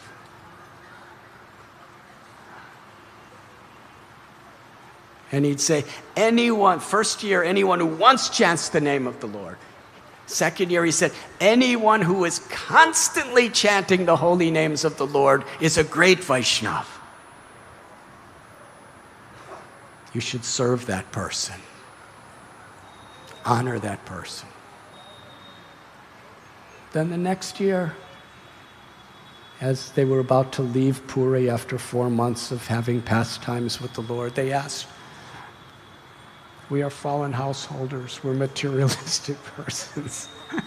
What is the process for us to make spiritual advancement? And Lord Chaitanya said, you should constantly chant Krishna's name, serve the Lord, and serve and honor the Vaishnavas.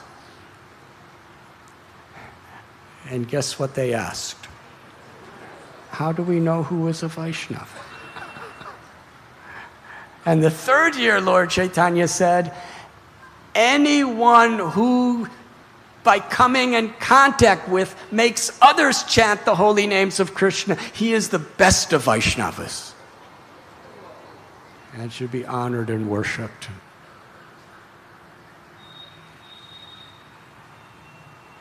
And Srila Prabhupada explains these are 3 different levels of Vaishnavas. They are all to be honored and served carefully.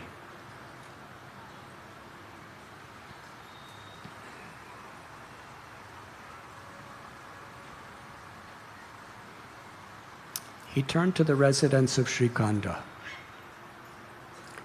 He asked Mukunda Sarakar, please tell me, Lord Chaitanya said, I have a confusion in my mind. Are you the father of Raghunandan, or are you the son of Raghunandan? Now, Mukunda Sarakar was an elderly man, and Raghunandan was very young.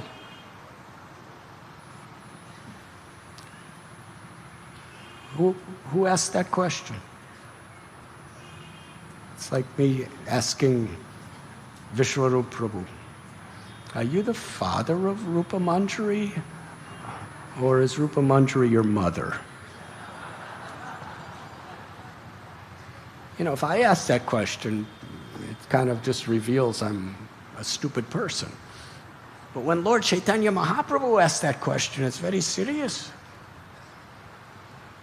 So Mukunda heard it, and he said, Raghunandan is my father and I am his son. Because he has influenced me so much with his Krishna consciousness. And Lord Chaitanya Mahaprabhu became so happy, he said, yes, anyone who inspires us to be Krishna conscious is our guru, is like our father.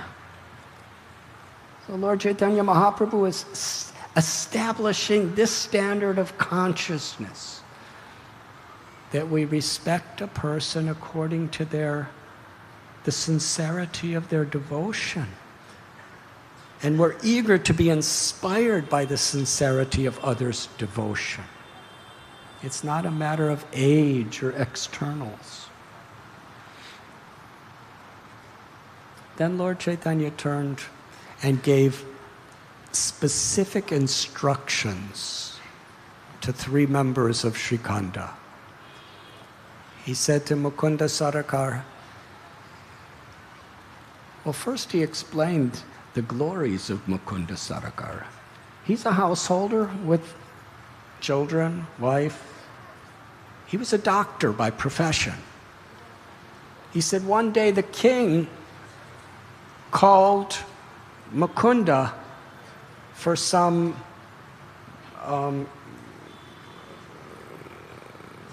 instructions for his health. The king was sitting on a throne in a high platform. Mukunda was telling him, what medicines he should take. And at that time, because the sun was shining, someone came with a peacock fan to shade the king.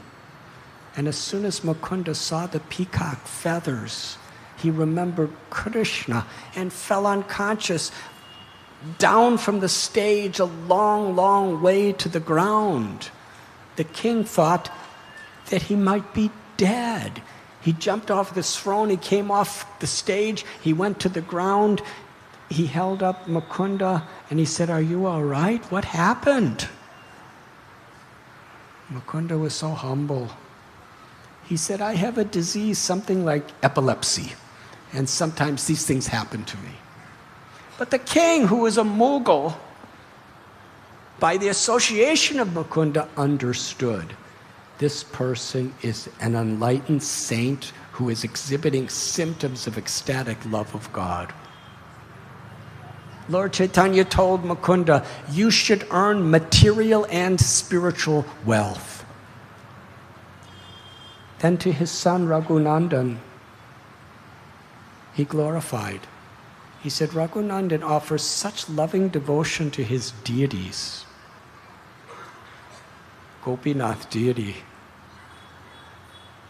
That every day right outside the temple there's a kadamba tree, and by my will there's 2 sweet, fragrant, fully blossomed kadamba flowers to be offered to the deities. Raghunandan, you should worship the deities in the temple. And Narahari, who was the uncle of Raghunandan, he said, "You should be in the association devotees to preach the glories of the Lord." And here Srila Prabhupada gives a very beautiful instruction. He said there's 3 principal type people within our society, 3 categories. Those who work in the world with a profession, an occupation, who have families, responsibilities, but who do everything with Krishna in the center. And then there are those who are in the temple, taking care of the temple and the deities. And there are those who are living with devotees who are going and preaching the glories of the Lord to the world. Prabhupada said they are all equal. There is no difference. When Krishna is in the center, there's perfect harmony. And that's what makes a Vaishnava community. When we honor, when we respect, when we appreciate the efforts of every devotee, whatever their particular role or propensity might be. One may be a mother raising the children in Krishna consciousness. One may be a teacher. One may be in business. One may be a brahmachari, a sannyasi. One may be a doctor. Maybe a farmer. If Krishna is in the center of our heart, then we can recognize and empower each other to spread Krishna consciousness throughout the world.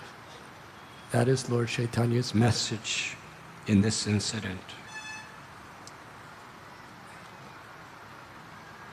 Then Lord Chaitanya turned to Sarvabhauma Bhattacharya and his brother Vidyavachaspati. He said, in the age of Kali, Lord Krishna comes in 2 forms. In the form of wood and water. In the form of wood, Krishna appears as Lord Jagannath. And in the form of water, Krishna appears as Mother Ganga, the Ganges. Sarvabhauma Bhattacharya, you should dedicate your life to worshiping and serving Lord Jagannath. And Vidyavachaspati, who was a resident of Navadvip, you should dedicate your life to worshiping and serving Mother Ganga. Then Lord Chaitanya turned to Murari Gupta. He said, Murari Gupta's humility melts my heart. He is such a great devotee. Lord Chaitanya was actually Mahaprabhu was embracing every single devotee and glorifying them as if he had 5 mouths. He said, He told all the other devotees, let me tell you the substance and glory of Murari's love. I was regularly telling him that you should worship Krishna. Because Krishna's rasas, Krishna's sweetness, Krishna's beauty, Krishna's relationship with the devotee is the essence of all sweetness. We are all worshiping Krishna. Worship Krishna. Murari Gupta was a devotee of Ram. Lord Chaitanya said, Murari said, yes, I will do as you wish me to do. And then he went home. And that night, he cried all night long. And he was praying for his ability to follow Lord Chaitanya's instruction, but he couldn't. The next morning he came to me and he said, I have already given my head, my life to Lord Raghunath, Sri Ram. I have no power to take it away. I've already offered my life and soul to Raghunath. But you are my guru, and you're telling me to worship Krishna. But I can't. What can I do? I pray. Let me die in your presence so I will not be in this confusion. Lord Chaitanya said, when Murari Gupta said this, I smiled. I exclaimed, your love is pure. Your love is perfectly chaste. I just tested to see what was the quality of your love for Lord Ramchandra. He said, even in my instruction, you could not give up your loving service to Lord Sri Ram. You are Hanuman. Your love is perfect and pure. Lord Chaitanya explained, he gained the ultimate pleasure in seeing Murari Gupta's love for Lord Ram. Murari Gupta was declaring himself only to be the most fallen soul, as Lord Chaitanya glorified him with many, many mouths. And I'll end here. Lord Chaitanya turned to Shivananda saying, he said, Vasudev Dutt, you should manage his finances. Lord Chaitanya was knowing everything. He was such a, this is really devotee care. He said, Vasudev Dutt is so generous. As soon as he gets anything, he gives it away. Lord Chaitanya wasn't finding fault with him. He was just trying to balance ecstatic compassion with practical life in this world. He said, he has a family. He has to support himself. But as soon as he gets something, he gives it in charity. So Shivananda is saying, you should manage all of his finances and make sure everything's all right. And then he told Shivananda saying that every year you should bring all the devotees I have from Bengal to be with me for the Ratha Yatra in Puri. You should provide all their needs. You should protect them and maintain them for the whole journey between Bengal and Jagannath Puri. Shivananda saying, blissfully accepted. that service. Then Lord Chaitanya Mahaprabhu began to glorify Vasudev Dutt with thousands of mouths.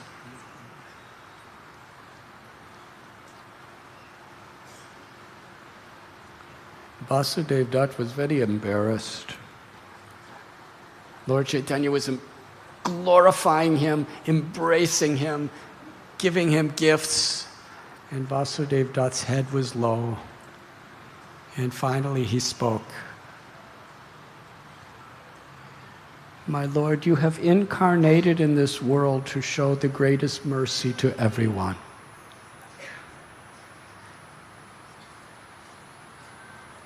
I have one desire that is burning in my heart for a very long time. When I see people suffering in this material world in forgetfulness of you, it breaks my heart.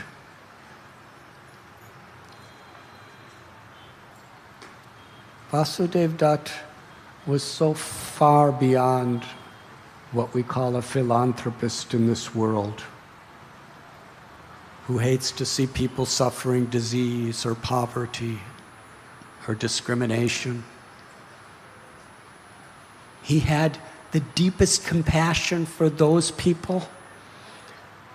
He had the same type of compassion for those who were wealthy, powerful, healthy, who were under the illusion that they were enjoying this world. Because he was tasting the sweetness of love of Krishna. He felt nothing but pity for anyone who was bereft of that love. He could see that in this material world, from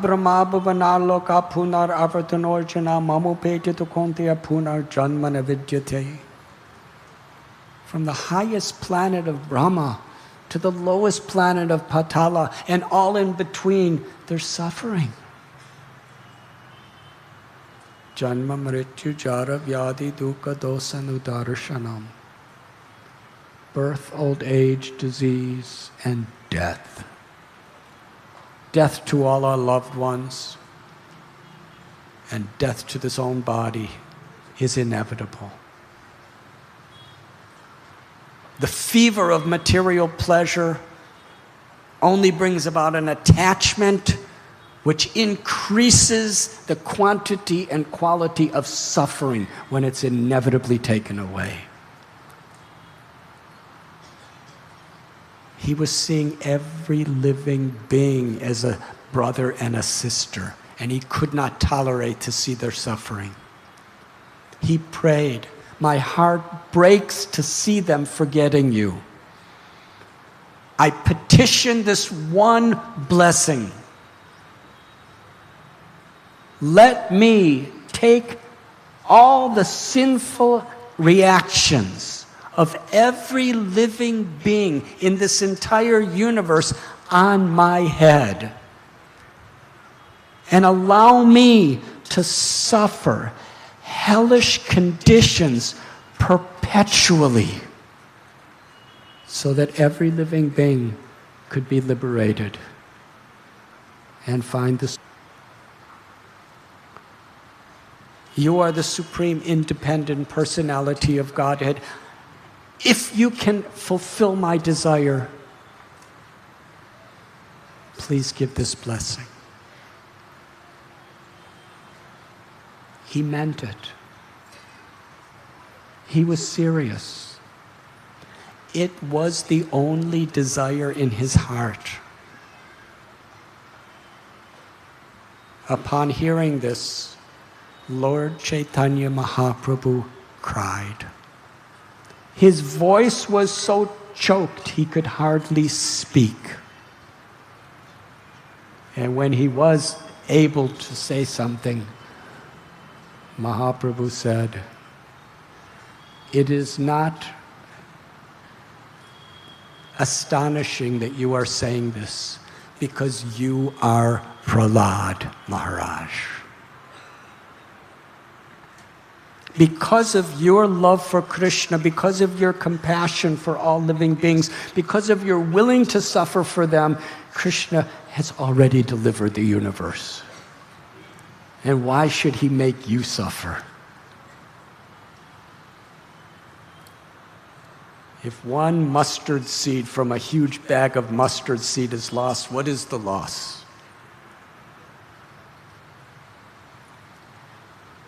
Krishna will deliver the whole universe, and he will fill it up again with conditioned souls on the basis of your compassion." Lord Chaitanya Mahaprabhu, seeing Vasudeva Datta's spirit of love for all living beings, he would say, "I have come to this world only for Vasudeva Datta. I am Vasudeva Datta's man. He owns me. He is my proprietor. Anywhere he wants to sell me, I am sold. I belong to Vasudeva Datta."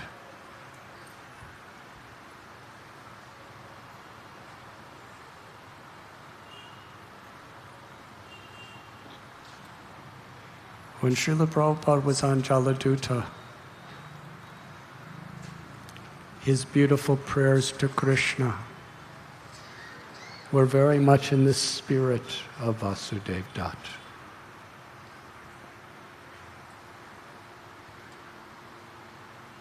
He had just had 2 heart attacks, severe seasickness, 70 years old.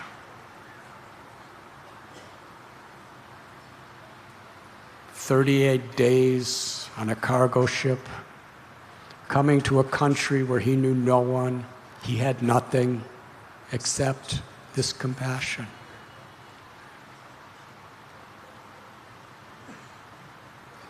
And the blessing of his Guru Maharaj to spread this compassion.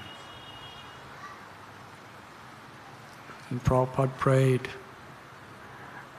"I don't have the words that they will understand. Krishna, only if you give me the words will they understand. These people are full of ignorance and passion. They're so fallen in this age of Kali, away from you.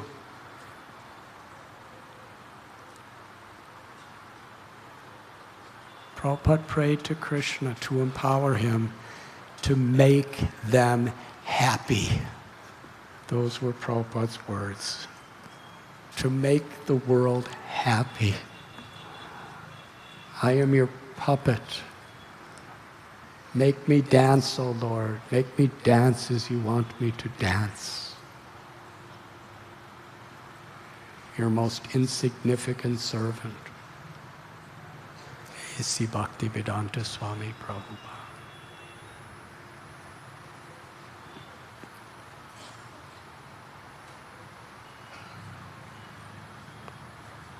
Srila Prabhupada, when he was giving initiation to people,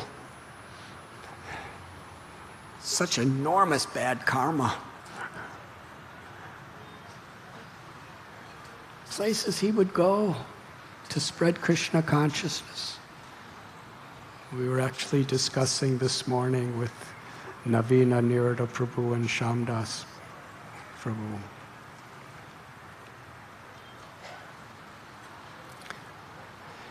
Srila Prabhupada was never discouraged. Why? Because he just cared so deeply for everyone. Nothing could discourage him. He went to Butler, Pennsylvania to try to start his movement there. and nothing was happening. He was just living in a YMCA hotel. But he was studying. The first and only American he knew was Sally Agarwal. Just a simple middle-class American girl. He studied her carefully because he wanted to be relevant to the American people. She was a meat eater.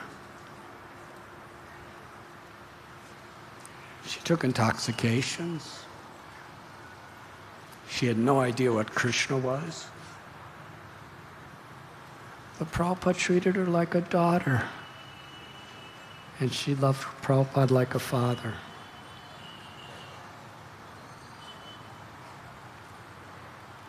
Prabhupada had to cook a vegetarian feast for them every day just so that they wouldn't eat meat.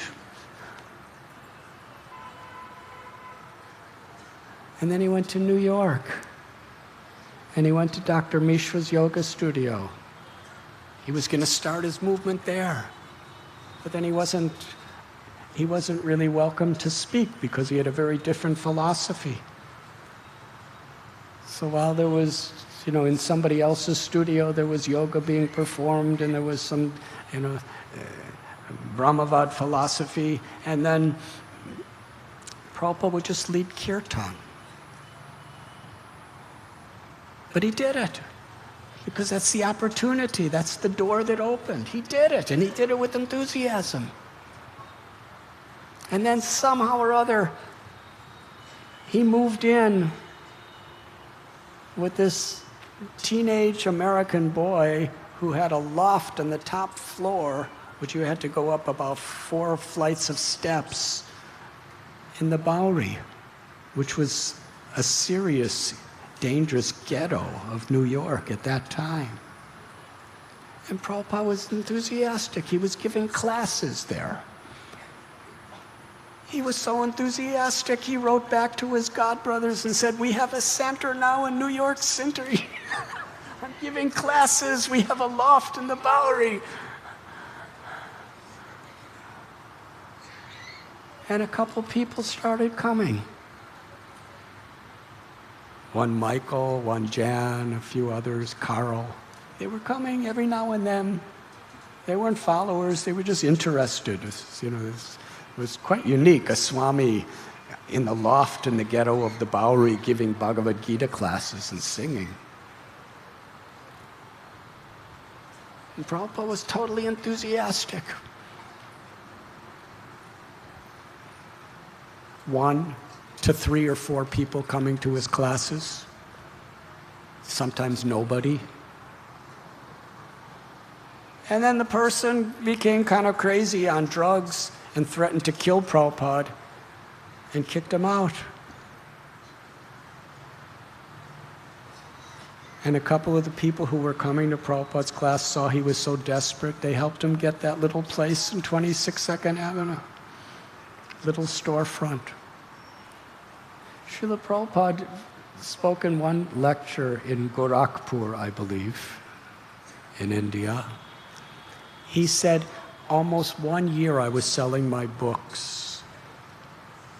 And when 26 Second Avenue came to get the storefront and the room where he was, the apartment, he said, it was just the same amount of money I saved for almost 1 year, for 1 month.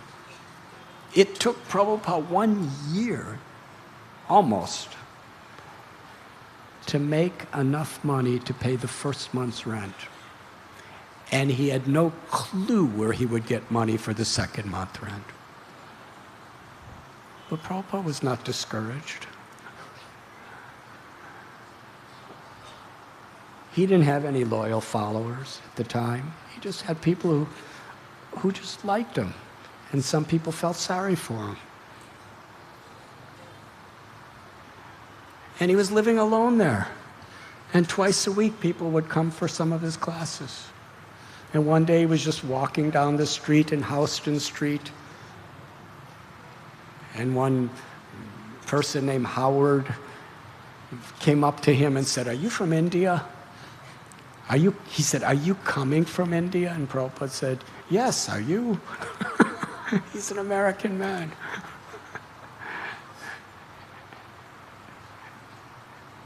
And he said, "I'm giving classes. Why don't you come and bring your friends?" Somebody meeting on the street. Who would know that that would change the history of the world?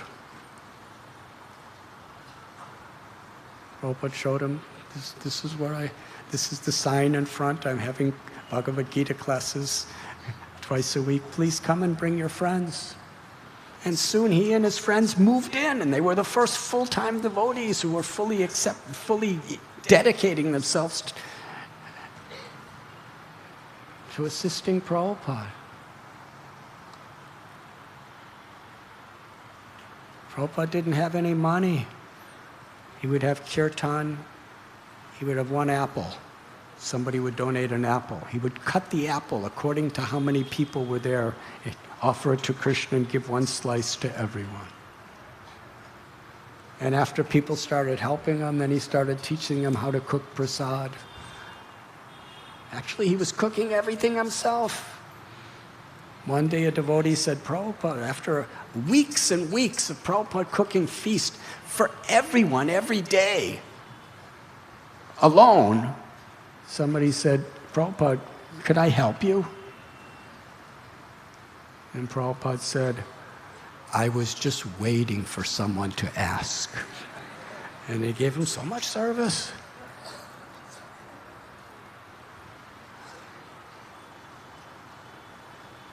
One person was an English professor, English teacher. Prabhupada said, "Could you help me editing some of my writings?" He said, "Yes, of course." Came to Prabhupada's room. Prabhupada gave him some papers. He said, "Do you think you can edit this?" He said, "Oh yes, Swamiji, I will do." And then Prabhupada said, "When you're done with this," and then Prabhupada showed him trunkloads of thousands and thousands of pages of manuscripts Prabhupada wrote. He said, "After that, you could edit all these too." And the person did. He began. So in this way, Prabhupada was never ever discouraged by any impediment. By yesterday, Krishna Nam Prabhu in his offering to Prabhupada on his disappearance festival, he cited Prabhupada saying, "Impossible is a word in a fool's dictionary." And Prabhupada embodied that principle. But why? It's not just a logical conception. Srila Prabhupada's compassion was so deep. If a mother has a little child that's in a dangerous situation, is there anything that a loving mother will not do for that child?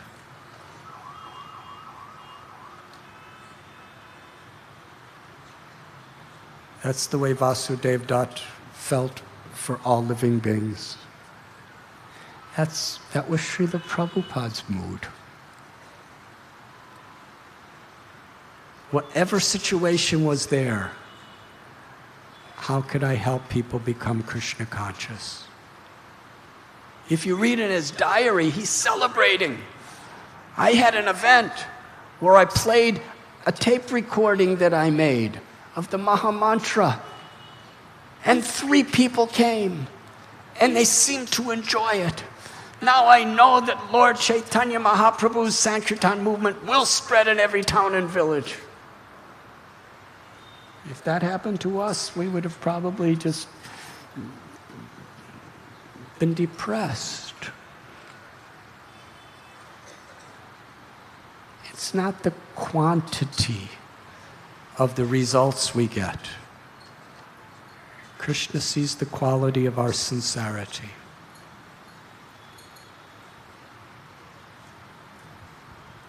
And in due course of time, if Krishna's pleased,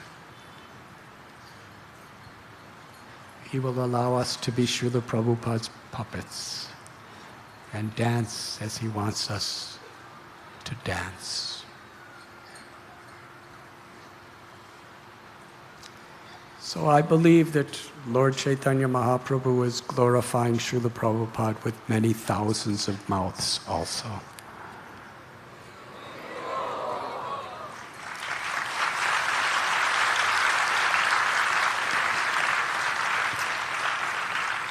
And how pleased Sri Chaitanya Mahaprabhu and Lord Nityananda Prabhu will be to any devotee who's willing to tolerate all the distractions and the obstacles and the confusions that come in living in a spiritual society, and who, with Krishna in the center, strive to be examples of purity and cooperate together to help make Srila Prabhupada's life mission wonderful. And that is the opportunity that we all have.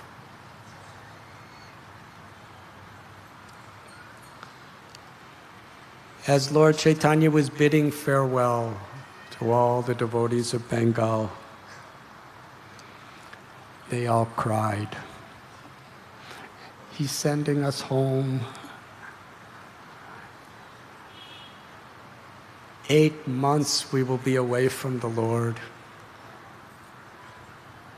And Lord Chaitanya Mahaprabhu was crying as much as all the rest of them, feeling separation from his devotees. But they had their service.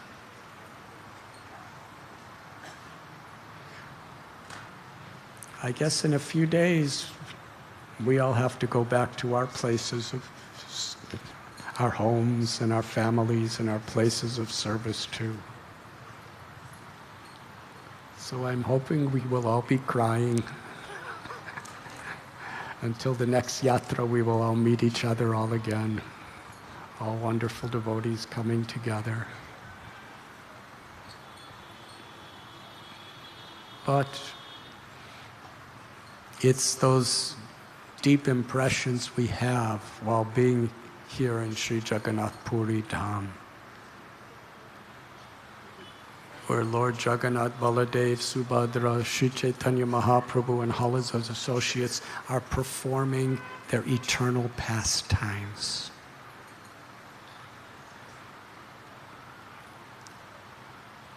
And we can access those pastimes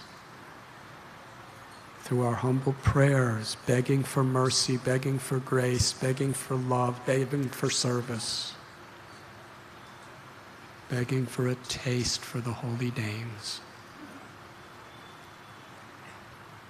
In our Sankirtan together, in our visiting all of these wonderful holy places in the association of His Holiness Chandramauli Swami Maharaj, His Grace Madhavananda Prabhu,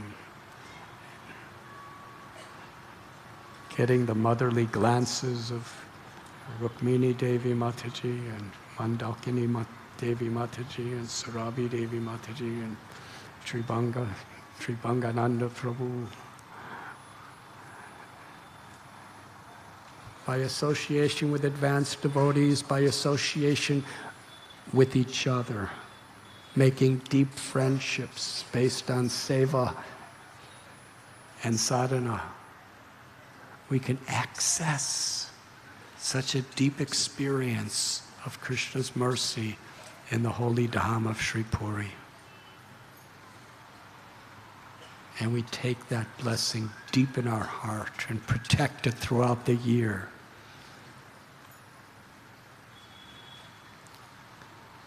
In this way, Lord Chaitanya Mahaprabhu bid them all farewell.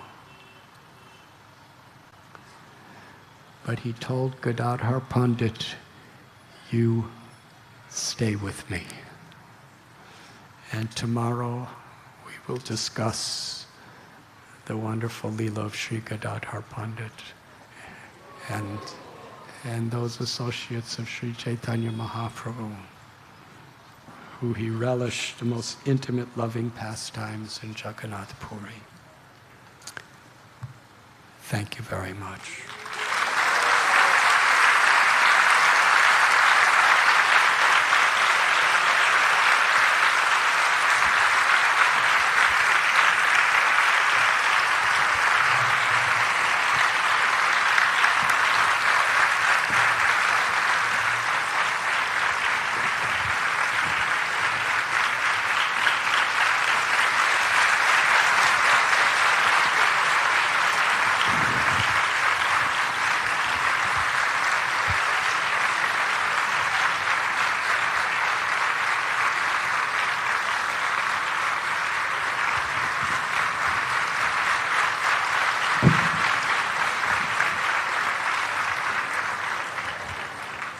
Hare Krishna. So as Maharaj mentioned, for the last 6 days, today is the 6th day of our yatra, we have been having a wonderful opportunity to do wonderful service, association of devotees, visiting holy places. And of course, one of the special services that our Govardhan Eco Village and especially the Govardhan Goshala has been offering to devotees is the blessed opportunity to serve the worshipable holy cows. And here I am on behalf of the Govardhan Eco Village to give a small update about what has happened in the last 6 days. So over the last 6 days, we had a wonderful opportunity of almost 350 devotees coming forward and helping in their own small or big ways in contributing to this Goshala. I repeat, 340 devotees have come forward.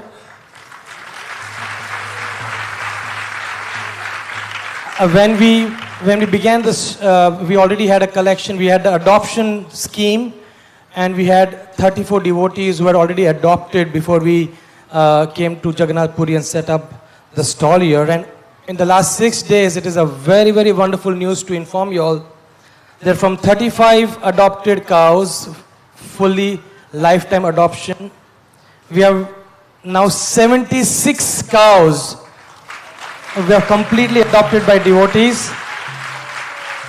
I repeat, so that means in the yatra, we had 41 devotees who got the blessed opportunity to serve Mother Cow by adopting her for rest of her life. 41 devotees.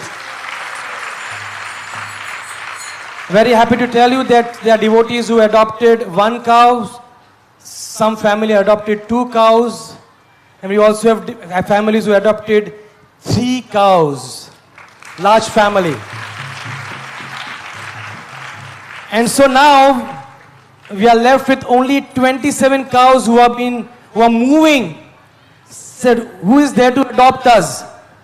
So we have 27 more cows and we have 2 more days. A humble request to all of you. Please visit the stall.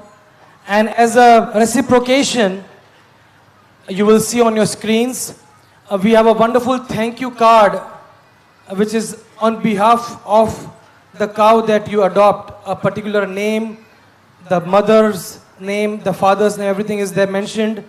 And on behalf of this holy cow, this thank you card is personally, I repeat, personally signed. It is not a digital sign, but personally signed by His Holiness Radhanath Swami Maharaj. We told him, Maharaj, there might be 100 cards. We'll put a digital sign. Maharaj said, no, I want to personally sign each and every card. So it's a wonderful reciprocation. Devotees who are adopted, they already have got these cards. And 27 such more cards are waiting for the people who are in this audience. So please come forward. Our hope and prayer is that we achieve 105 adopted cows when we go back to GV and we give this news to our wonderful cows that yes, we have found 105 wonderful donors who are ready to adopt you. So please try to see whatever best you can. Hare Krishna.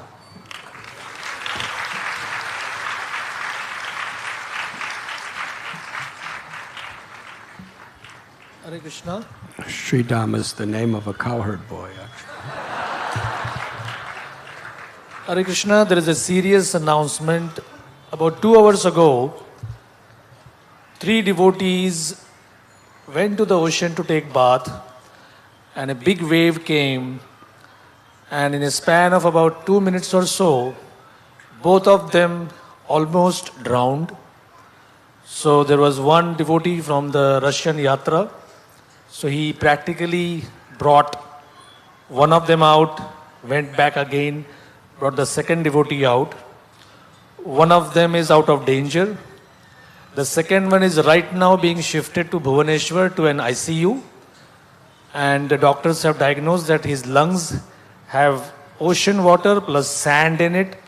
So he'll be under observation for the next several days. That's what the report from the hospital says.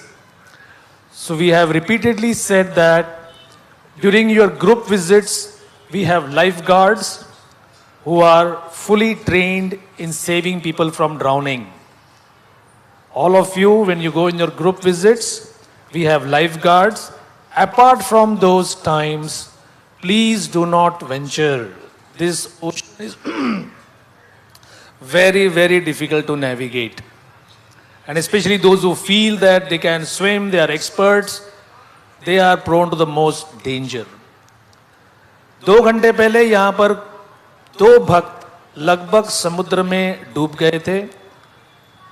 एक Russian भक्त ने पहले एक को बाहर निकाला, फिर दूसरे को बाहर निकाला. उसमें से एक की प्रकृति इतनी चिंताजनक है कि उनके फेफड़े में समुद्र की बालू और समुद्र का पानी गया हुआ है.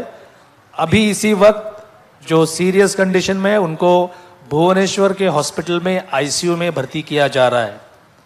तो जैसे कि हम आपसे हर बार निवेदन करते हैं, आप जब ग्रुप्स में जाते हैं तभी हमारे साथ लाइफ गार्ड्स होते हैं जो प्रशिक्षित लोग हैं. अगर कोई डूब रहा है तो उनको बचा सकते हैं. ग्रुप विजिट्स के बगैर कोई भी कृपया समुद्र स्नान में मत जाइए, क्योंकि ये समुद्र यहाँ की लहरें जो है वो बहुत बहुत शक्तिशाली है. और अपने आप को निपुण तैराकी समझने वाले जो आप समझते हैं कि मुझे स्विमिंग आता है, उनको भी इससे बहुत धोखा हो सकता है. तो कृपया सावधानी बरतिए.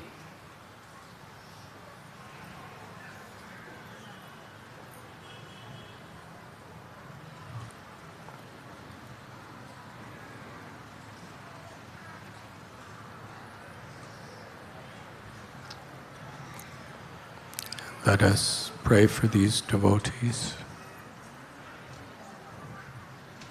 Our acharyas and our shastras declare this entire material world to be the ocean of samsara.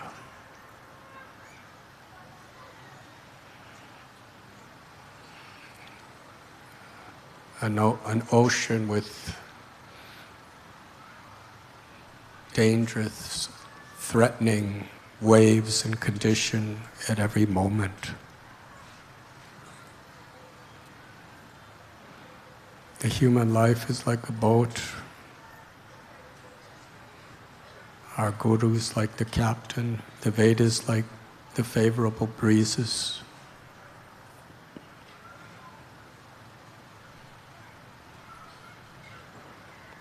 But we're all cast into this ocean of birth and death.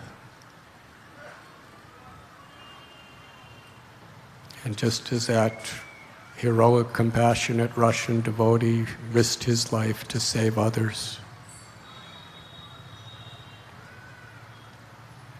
Srila Prabhupada is asking all of us to help him in the mission of Sri Chaitanya Mahaprabhu to save the people who are drowning in this ocean of birth and death. But in order to do so, we also need the shelter of a proper boat. Through our sadhana, through our seva, and through very carefully following these regulative principles, Srila Prabhupada gave us one very serious warning. He said, your trouble is you do not have proper fear of Maya.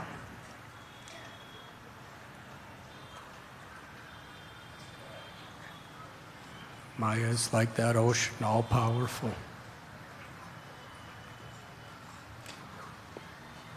Fear of Maya doesn't mean living afraid all the time. It means recognizing these powers that are so beyond our capacity. Like how Krishna does. It is very important that we're very careful, we're very strict. These 4 regulative principles: no intoxication, no gambling, no illicit sex, no eating of meat.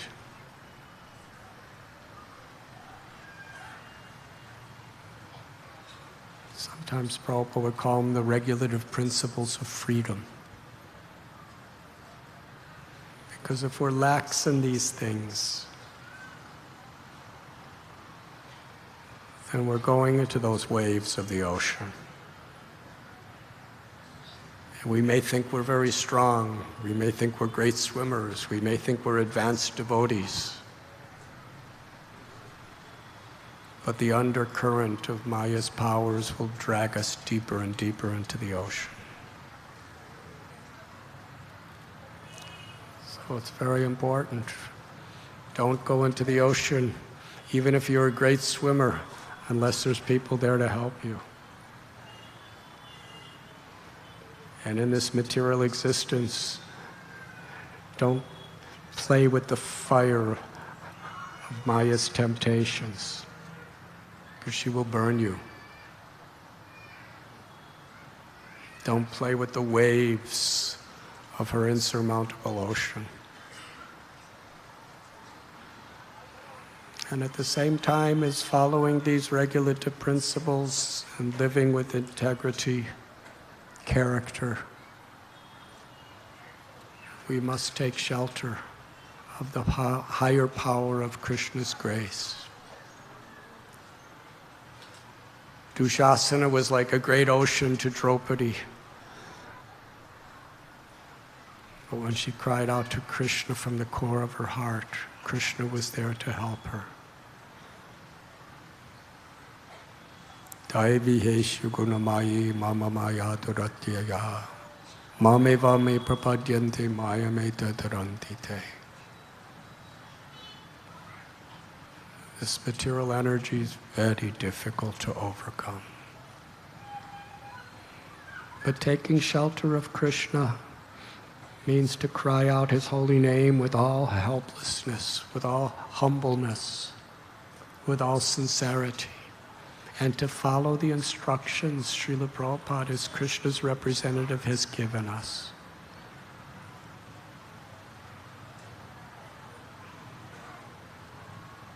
But as Mahaprabhu has taught us again and again here in Puri, we need the association of devotees to accomplish that.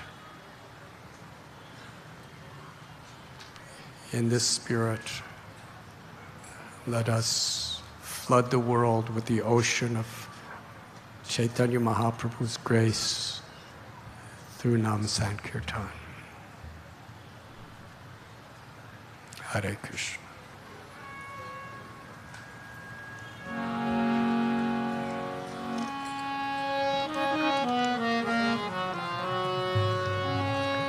Nama Om Vishnu Padaya Krishna Pristaya Bhutale Srimate Bhakti Vedanta Swami Iti Namine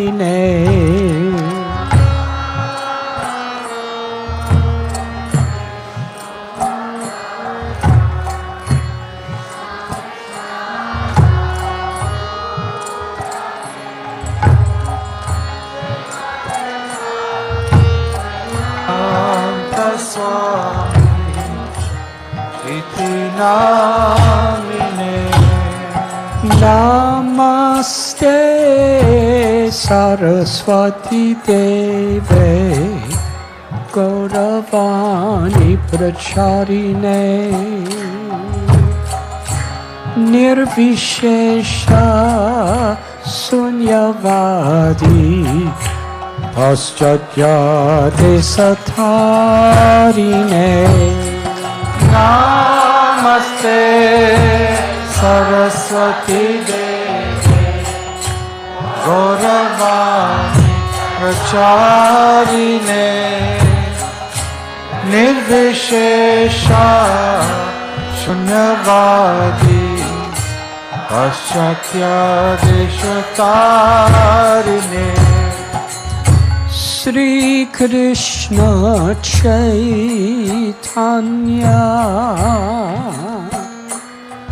Prabhu Nityananda Sri Advaita Gadadhar Sri Vasadi Gaur Bhakta Vrinda. Jaya Shri Krishna Chaitanya Prabhu Nityananda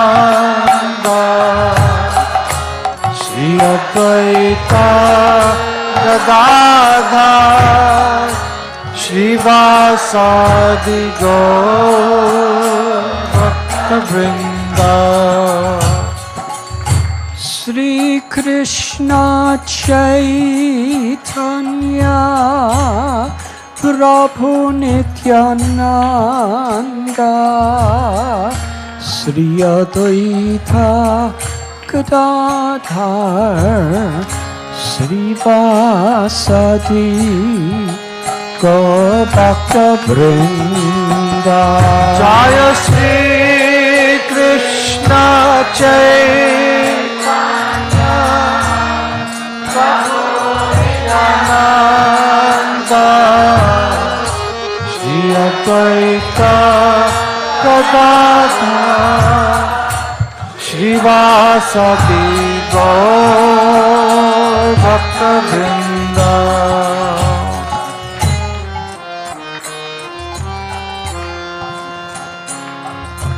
Hare Krishna, Krishna Krishna, Hare Hare, Hare Rama, Hare Rama, Rama Rama, Hare Hare. Hare Krishna, Krishna Krishna, Hare Hare, Hare Rama, Hare Rama, Rama Rama, Hare Hare. Hare Krishna, Krishna Krishna, Hare Hare, Hare Rama, Hare Rama, Rama Rama, Hare Hare. Hare Krishna, Krishna Krishna, Hare Hare, Hare Rama, Hare Rama, Rama Rama, Hare Hare. Hare Krishna, Krishna Krishna, Hare Hare, Hare Rama, Hare Rama, Rama Rama, Hare Hare.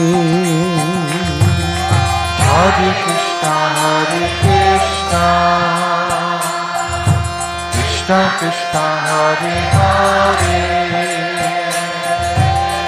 Hare Rama, Hare Rama, Rama Rama, Hare Hare. Hare Hare Krishna, Krishna Krishna, Hare Hare, Hare Rama, Hare Rama, Rama Rama, Hare Hare. Everyone please. Hare Krishna, Hare Krishna. Very loud please. Krishna Krishna, Hare Hare. Hare Rama, Hare Rama, Rama Rama, Hare Hare. Hare Krishna, Krishna Krishna, Hare Hare, Hare Rama, Hare Rama, Rama Rama, Hare Hare. Hare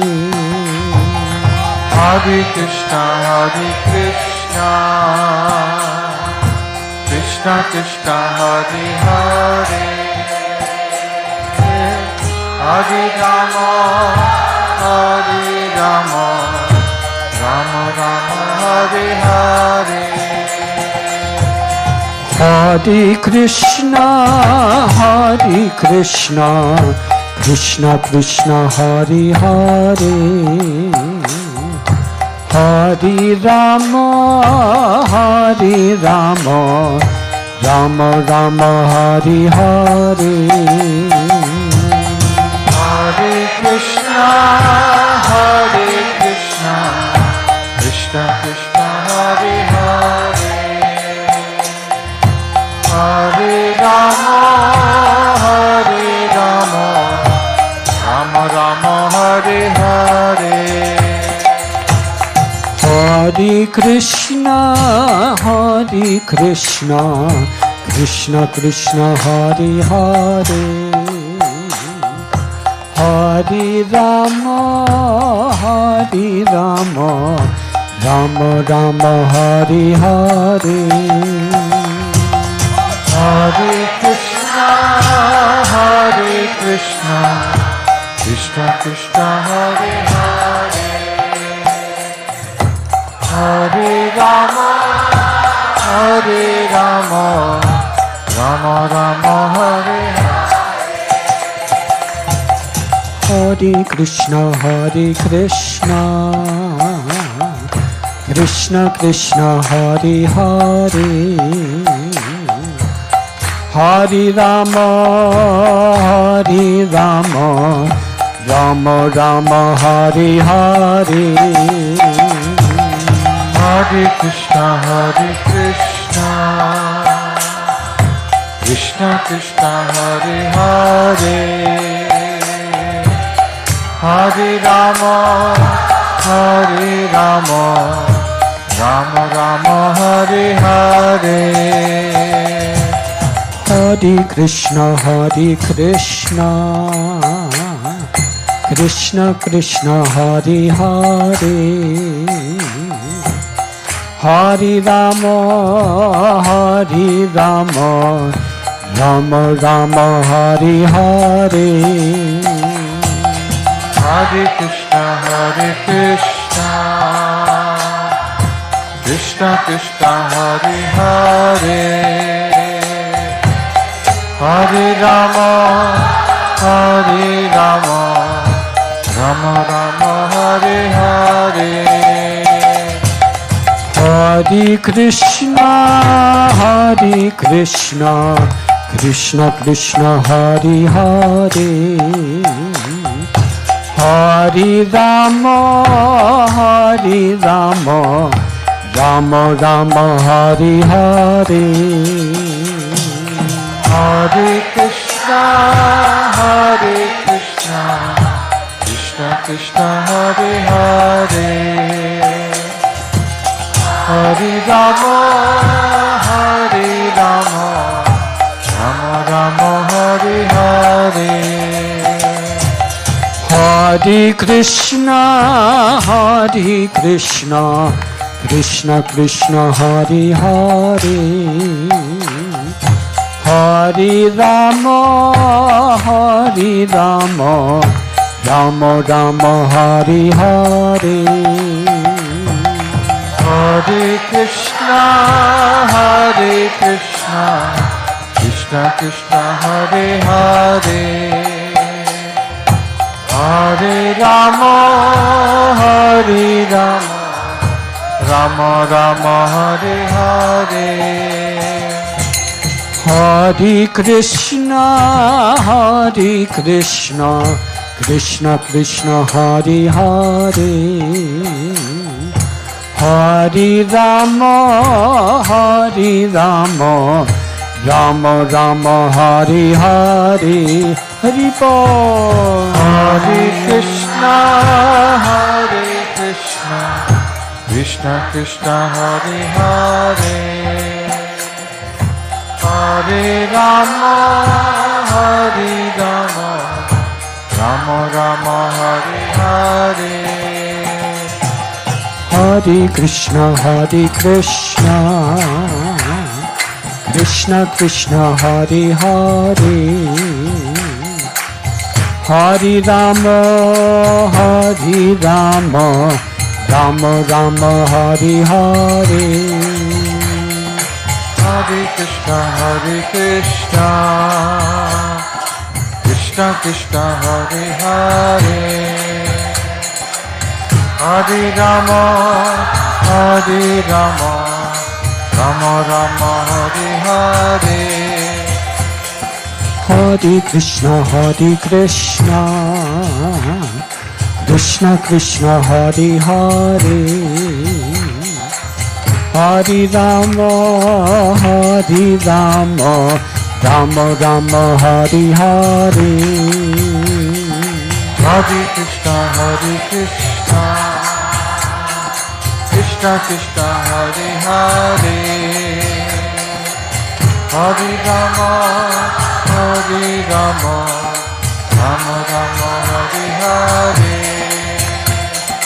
Hare Krishna, Krishna Krishna, Hare Hare, Hare Rama, Rama Rama, Hare Hare. Hare Krishna, Krishna Krishna, Hare Hare, Hare Rama, Rama Rama, Hare Hare. Hare Krishna, Krishna Krishna, Hare Hare, Hare Rama, Rama Rama, Hare Hare. Very loud. Hare Krishna, With great feeling. Krishna Krishna, Hare Hare, Hari Bol. Hare Rama, Rama Rama, Hare Hare. Hare Krishna, Krishna Krishna, Hare Hare, Hare Rama, Rama Rama, Hare Hare. Hare Krishna, Krishna Krishna, Hare Hare, Hare Rama, Rama Rama, Hare Hare. Hare Krishna, Krishna Krishna, Hare Hare, Hare Rama, Rama Rama, Hare Hare. Hare Krishna, Krishna Krishna, Hare Hare, Hare Rama, Rama Rama, Hare Hare. Hare Krishna, Krishna Krishna, Hare Hare, Hare Rama, Rama Rama, Hare Hare. Hare Krishna, Krishna Krishna, Hare Hare, Hare Rama, Hare Rama, Rama Rama, Hare Hare. Hare Krishna, Krishna Krishna, Hare Hare. Hare Rama, Rama Rama, Hare Hare. Hare Krishna, Krishna Krishna, Hare Hare. Hare Rama, Rama Rama, Hare Hare. Hare Krishna, Krishna Krishna, Hare Hare. Hare Rama, Rama Rama, Hare Hare. Hare Krishna, Krishna Krishna, Hare Hare. Hare Rama, Rama Rama, Hare Hare. Hare Krishna, Krishna Hare Hare. Hare Rama, Rama Rama, Hare Hare. Hare Krishna.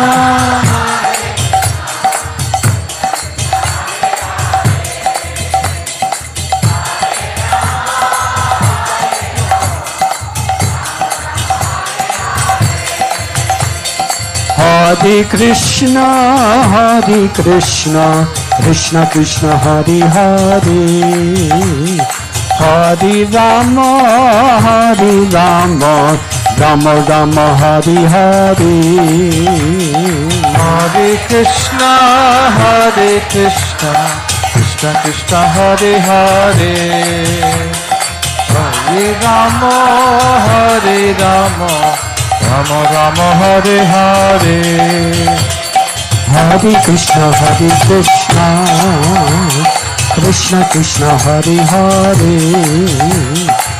Hare Rama, Rama Rama, Hare Hare. Hare Krishna, Krishna Krishna, Hare Hare. Hare Rama, Rama Rama, Hare Hare. Hare Krishna, Krishna Krishna, Hare Hare. Hare Rama, Rama Rama, Hare Hare. Hare Krishna, Krishna Krishna, Hare Hare. Hare Rama, Rama Rama, Hare Hare. Hare Krishna, Krishna Krishna, Hare Hare. Hare Rama, Rama Rama, Hare Hare. Hare Krishna, Krishna Krishna, Hare Hare. Hare Rama, Rama Rama, Hare Hare. Hare Krishna, Krishna Krishna, Hare Hare. Hare Rama, Rama Rama, Hare Hare. Hare Krishna, Krishna Krishna, Hare Hare. Hare Rama, Rama Rama, Hare Hare. Hare Krishna, Krishna Krishna, Hare Hare. Hare Rama, Rama Rama, Hare Hare. Hare Krishna, Krishna Krishna, Hare Hare. Hare Rama, Rama Rama, Hare Hare. Gauda Premanandi. We just received a message.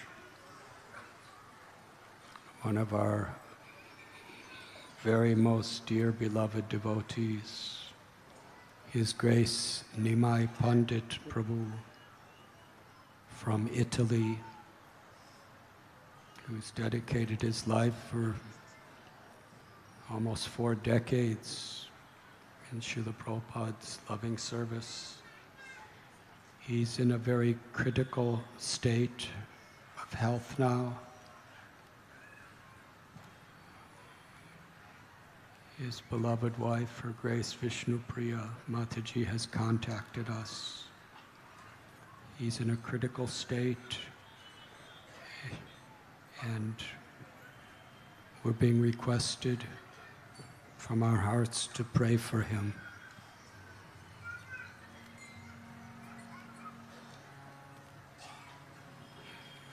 Please let us offer this kirtan in prayer.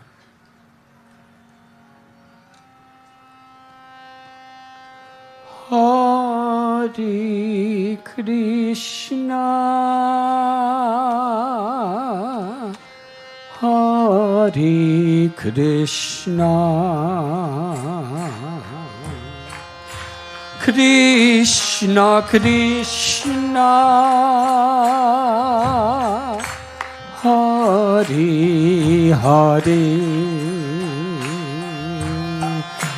Hare Rama, Hare Rama, Rama Rama, Hare Hare, Hare Krishna, Hare Krishna, Krishna Krishna, Hare Hare. everybody, Hare Rama, Hare Rama, Rama Rama, Hare Hare, Hare Krishna, Hare Krishna, Krishna Krishna, Hare Hare, everyone, Hare Rama, Hare Rama, Rama Rama, Hare Hare, Hare Krishna, Hare Krishna, Krishna Krishna, Hare Hare. Hari Bol, Hare Rama, Hare Rama, Rama Rama, Hare Hare. Hare Krishna, Hare Krishna, Krishna Krishna, Hare Hare. Sab bolo, Hare Rama, Hare Rama, Rama Rama, Hare Hare. Hare Krishna, Hare Krishna, Krishna Krishna, Hare Hare. Hare Rama, Hare Rama, Rama Rama, Hare Hare, Hare Krishna, Hare Krishna, Krishna Krishna, Hare Hare. Everyone, Hare Rama, Hare Rama, Rama Rama, Hare Hare. Hare Krishna, Hare Krishna, Krishna Krishna, Hare Hare, Hari Bol. Hare Rama, Hare Rama, Rama Rama, Hare Hare, Hare Krishna, Hare Krishna, Krishna Krishna, Hare Hare. Everyone, Hare Rama, Hare Rama, Rama Rama, Hare Hare, Hare Krishna, Hare Krishna, Krishna Krishna, Hare Hare, Hari Bol. Hare Rama, Hare Rama, Rama Rama, Hare Hare, Hare Krishna, Krishna Krishna, Hare Hare, Hare Rama, Rama Rama, Hare Hare. Hare Krishna, Krishna Krishna, Hare Hare, Hare Rama, Ram Ram, Hare Hare, Hare Krishna, Krishna Krishna, Hare Hare, Hare Rama, Rama Rama, Hare Hare. Hare Krishna, Krishna Krishna, Hare Hare, Hare Rama, Ram Ram, Hare Hare, Hare Krishna, Krishna Krishna, Hare Hare, Hare Rama, Rama Rama, Hare Hare. Hare Krishna, Krishna Krishna, Hare Hare, Hare Rama, Ram Ram, Hare Hare, Hare Krishna,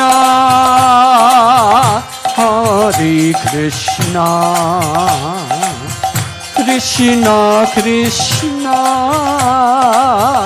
Hare Hare. Everyone, Hare Rama, Hare Rama, Rama Rama, Hare Hare, Hare Krishna, Hare Krishna, Krishna Krishna, Hare Hare,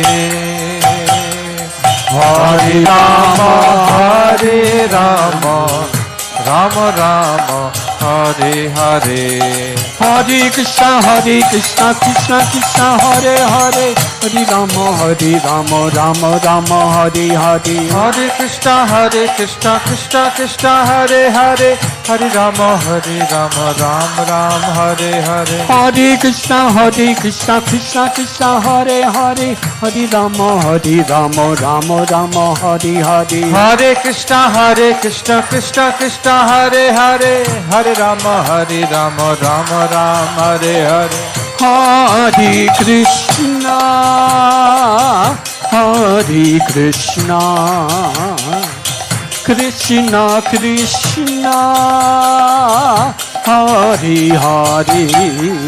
Hari Bol. Hare Rama, Hare Rama, Rama Rama, Hare Hare, Hare Krishna,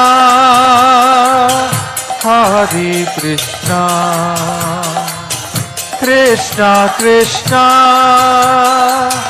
Hare Hare, Hare Rama, Hare Rama, Rama Rama, Hare Hare, Hare Krishna, Krishna Krishna, Hare Hare, Hare Rama, Rama Rama, Hare Hare. Hare Krishna, Krishna Krishna, Hare Hare, Hare Rama, Ram Ram, Hare Hare, Hare Krishna, Krishna Krishna, Hare Hare, Hare Rama, Rama Rama, Hare Hare. Hare Krishna, Krishna Krishna, Hare Hare, Hare Rama, Ram Ram, Hare Hare, Hare Krishna Krishna Krishna Hare Hare Hare Rama Rama Rama Hare Hare Hare Krishna Krishna Krishna Hare Hare Hare Rama Rama Ram Hare Hare Hare Krishna Krishna Krishna Hare Hare Hare Rama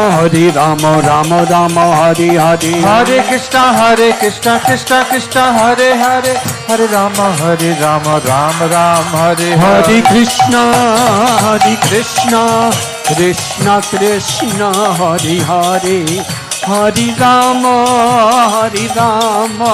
Rama Rama Hare Hare Hare Krishna Krishna Krishna Hare Hare Hare Rama Rama Rama Hare Hare Hare Krishna Krishna Krishna Hare Hare Hare Rama Rama Rama Hare Hare Hare Krishna Krishna Krishna Hare Hare Hare Rama Rama Rama Hare Hare Hare Krishna Krishna Krishna Hare Hare Hare Rama Rama Rama Hare Hare Hare Krishna Krishna Hare Hare Hare Rama Rama Rama Hare Hare Jai Jai Prabhupada Prabhupada Prabhupada Prabhupada Jai Prabhupada Prabhupada Prabhupada Prabhupada Jai Jai Prabhupada Prabhupada Prabhupada Prabhupada Jai Prabhupada Prabhupada Prabhupada Prabhupada Jai Jai Prabhupada Prabhupada Prabhupada Prabhupada Prabhupada Prabhupada Nitai Gaura Hari Bo Hari Bo Hari Bo Hari Bo Nitai Gaura Hari Bo Hari Bo Hari Bo Hari Bo Hari Haraye Namo Krishna Yadavaya Nama Hari Haraya Nama Krishna Yadavaya Nama Hari Haraye Namo Krishna Yadavaya Nama Hari Haraya Nama Krishna Yadavaya Nama Yadavaya Madhavaya Keshavaya Namaha Yadavaya Madhavaya Keshavaya Namaha Yadavaya Madhavaya Keshavaya Namaha Yadavaya Madhavaya Keshavaya Namaha Gopal Govinda Ram Sri Madhusudana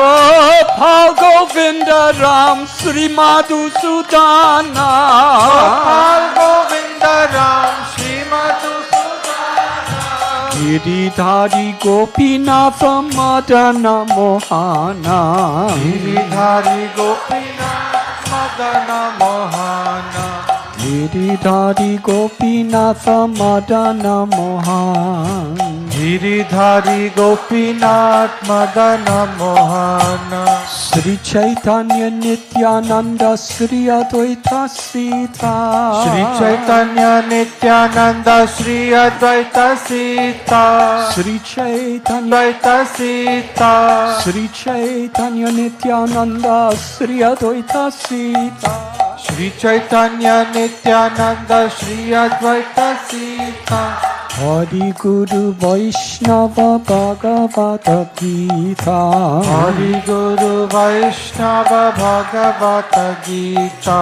Hari Guru Vaishnava Bhagavata Gita Hari Guru Vaishnava Bhagavata Gita Sri Rupa Sanatana Bhatta Raghunatha. Sri Rupa Sanatana Bhatta Raghunatha. Sri Rupa Sanatana Bhatta Raghunatha. Sanatana Bhatta Raghunatha. Sri Jiva Gopala Bhatta Dasa Raghunatha. Sri Jiva Gopala Bhatta Dasa Raghunatha. Sri Jiva Gopala Bhatta Dasa Raghunatha. Sri Jiva Gopal Bhatta Dasa Raghunatha. Hari Haraye Nama Krishna Yadavaya Nama. Hari Haraye Nama Krishna Yadavaya Nama. Hari Haraye Nama Krishna Yadavaya Nama. Hari Haraye Nama Krishna Yadavaya Nama. Yadavaya Madhavaya Keshavaya Nama. Yadavaya Madhavaya Keshavaya Nama. Yadavaya Madhavaya Keshavaya Nama. Yadavaya Madhavaya Keshavaya Nama. Hari Krishna, Hari Krishna, Krishna Krishna, Hari Hari, Hari Rama, Hari Rama, Rama Rama, Hare Hare. Hare Krishna, Hare Krishna, Krishna Krishna, Hare Hare. Hare Rama, Hare Rama, Rama Rama, Hare Hare. Jai Jagannath Swami ki. Sri Jagannath Baladeva Subhadra Mai ki. Sri Jagannath Baladeva Subhadra ki. Sri Jagannath Puri Dham ki. Ananti Koti Vaishnava Vrinda ki.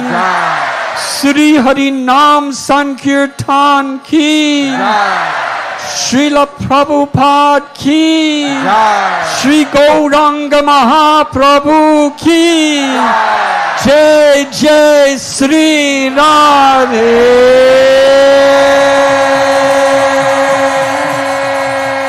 Jai Jai Sri Radhe.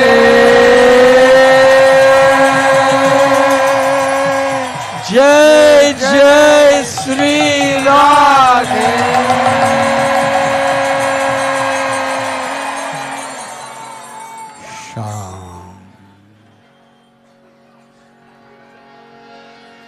Nitai Gaura Hari Bo, Hari Bo, Hari Bo, Hari Bo.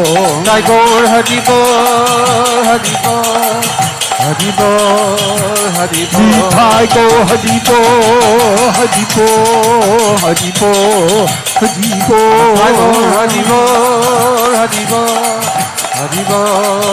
Nitai Gaura Hari Bo, Hari Bo, Hari Bo, Hari Bo. Hari Bo, Hari Bo, Hari Bo, Hari Bo. Vansha kalpatarubhyascha kripa sindubhya eva cha patitanam pavanebhyo vaishnavebhyo namo namah.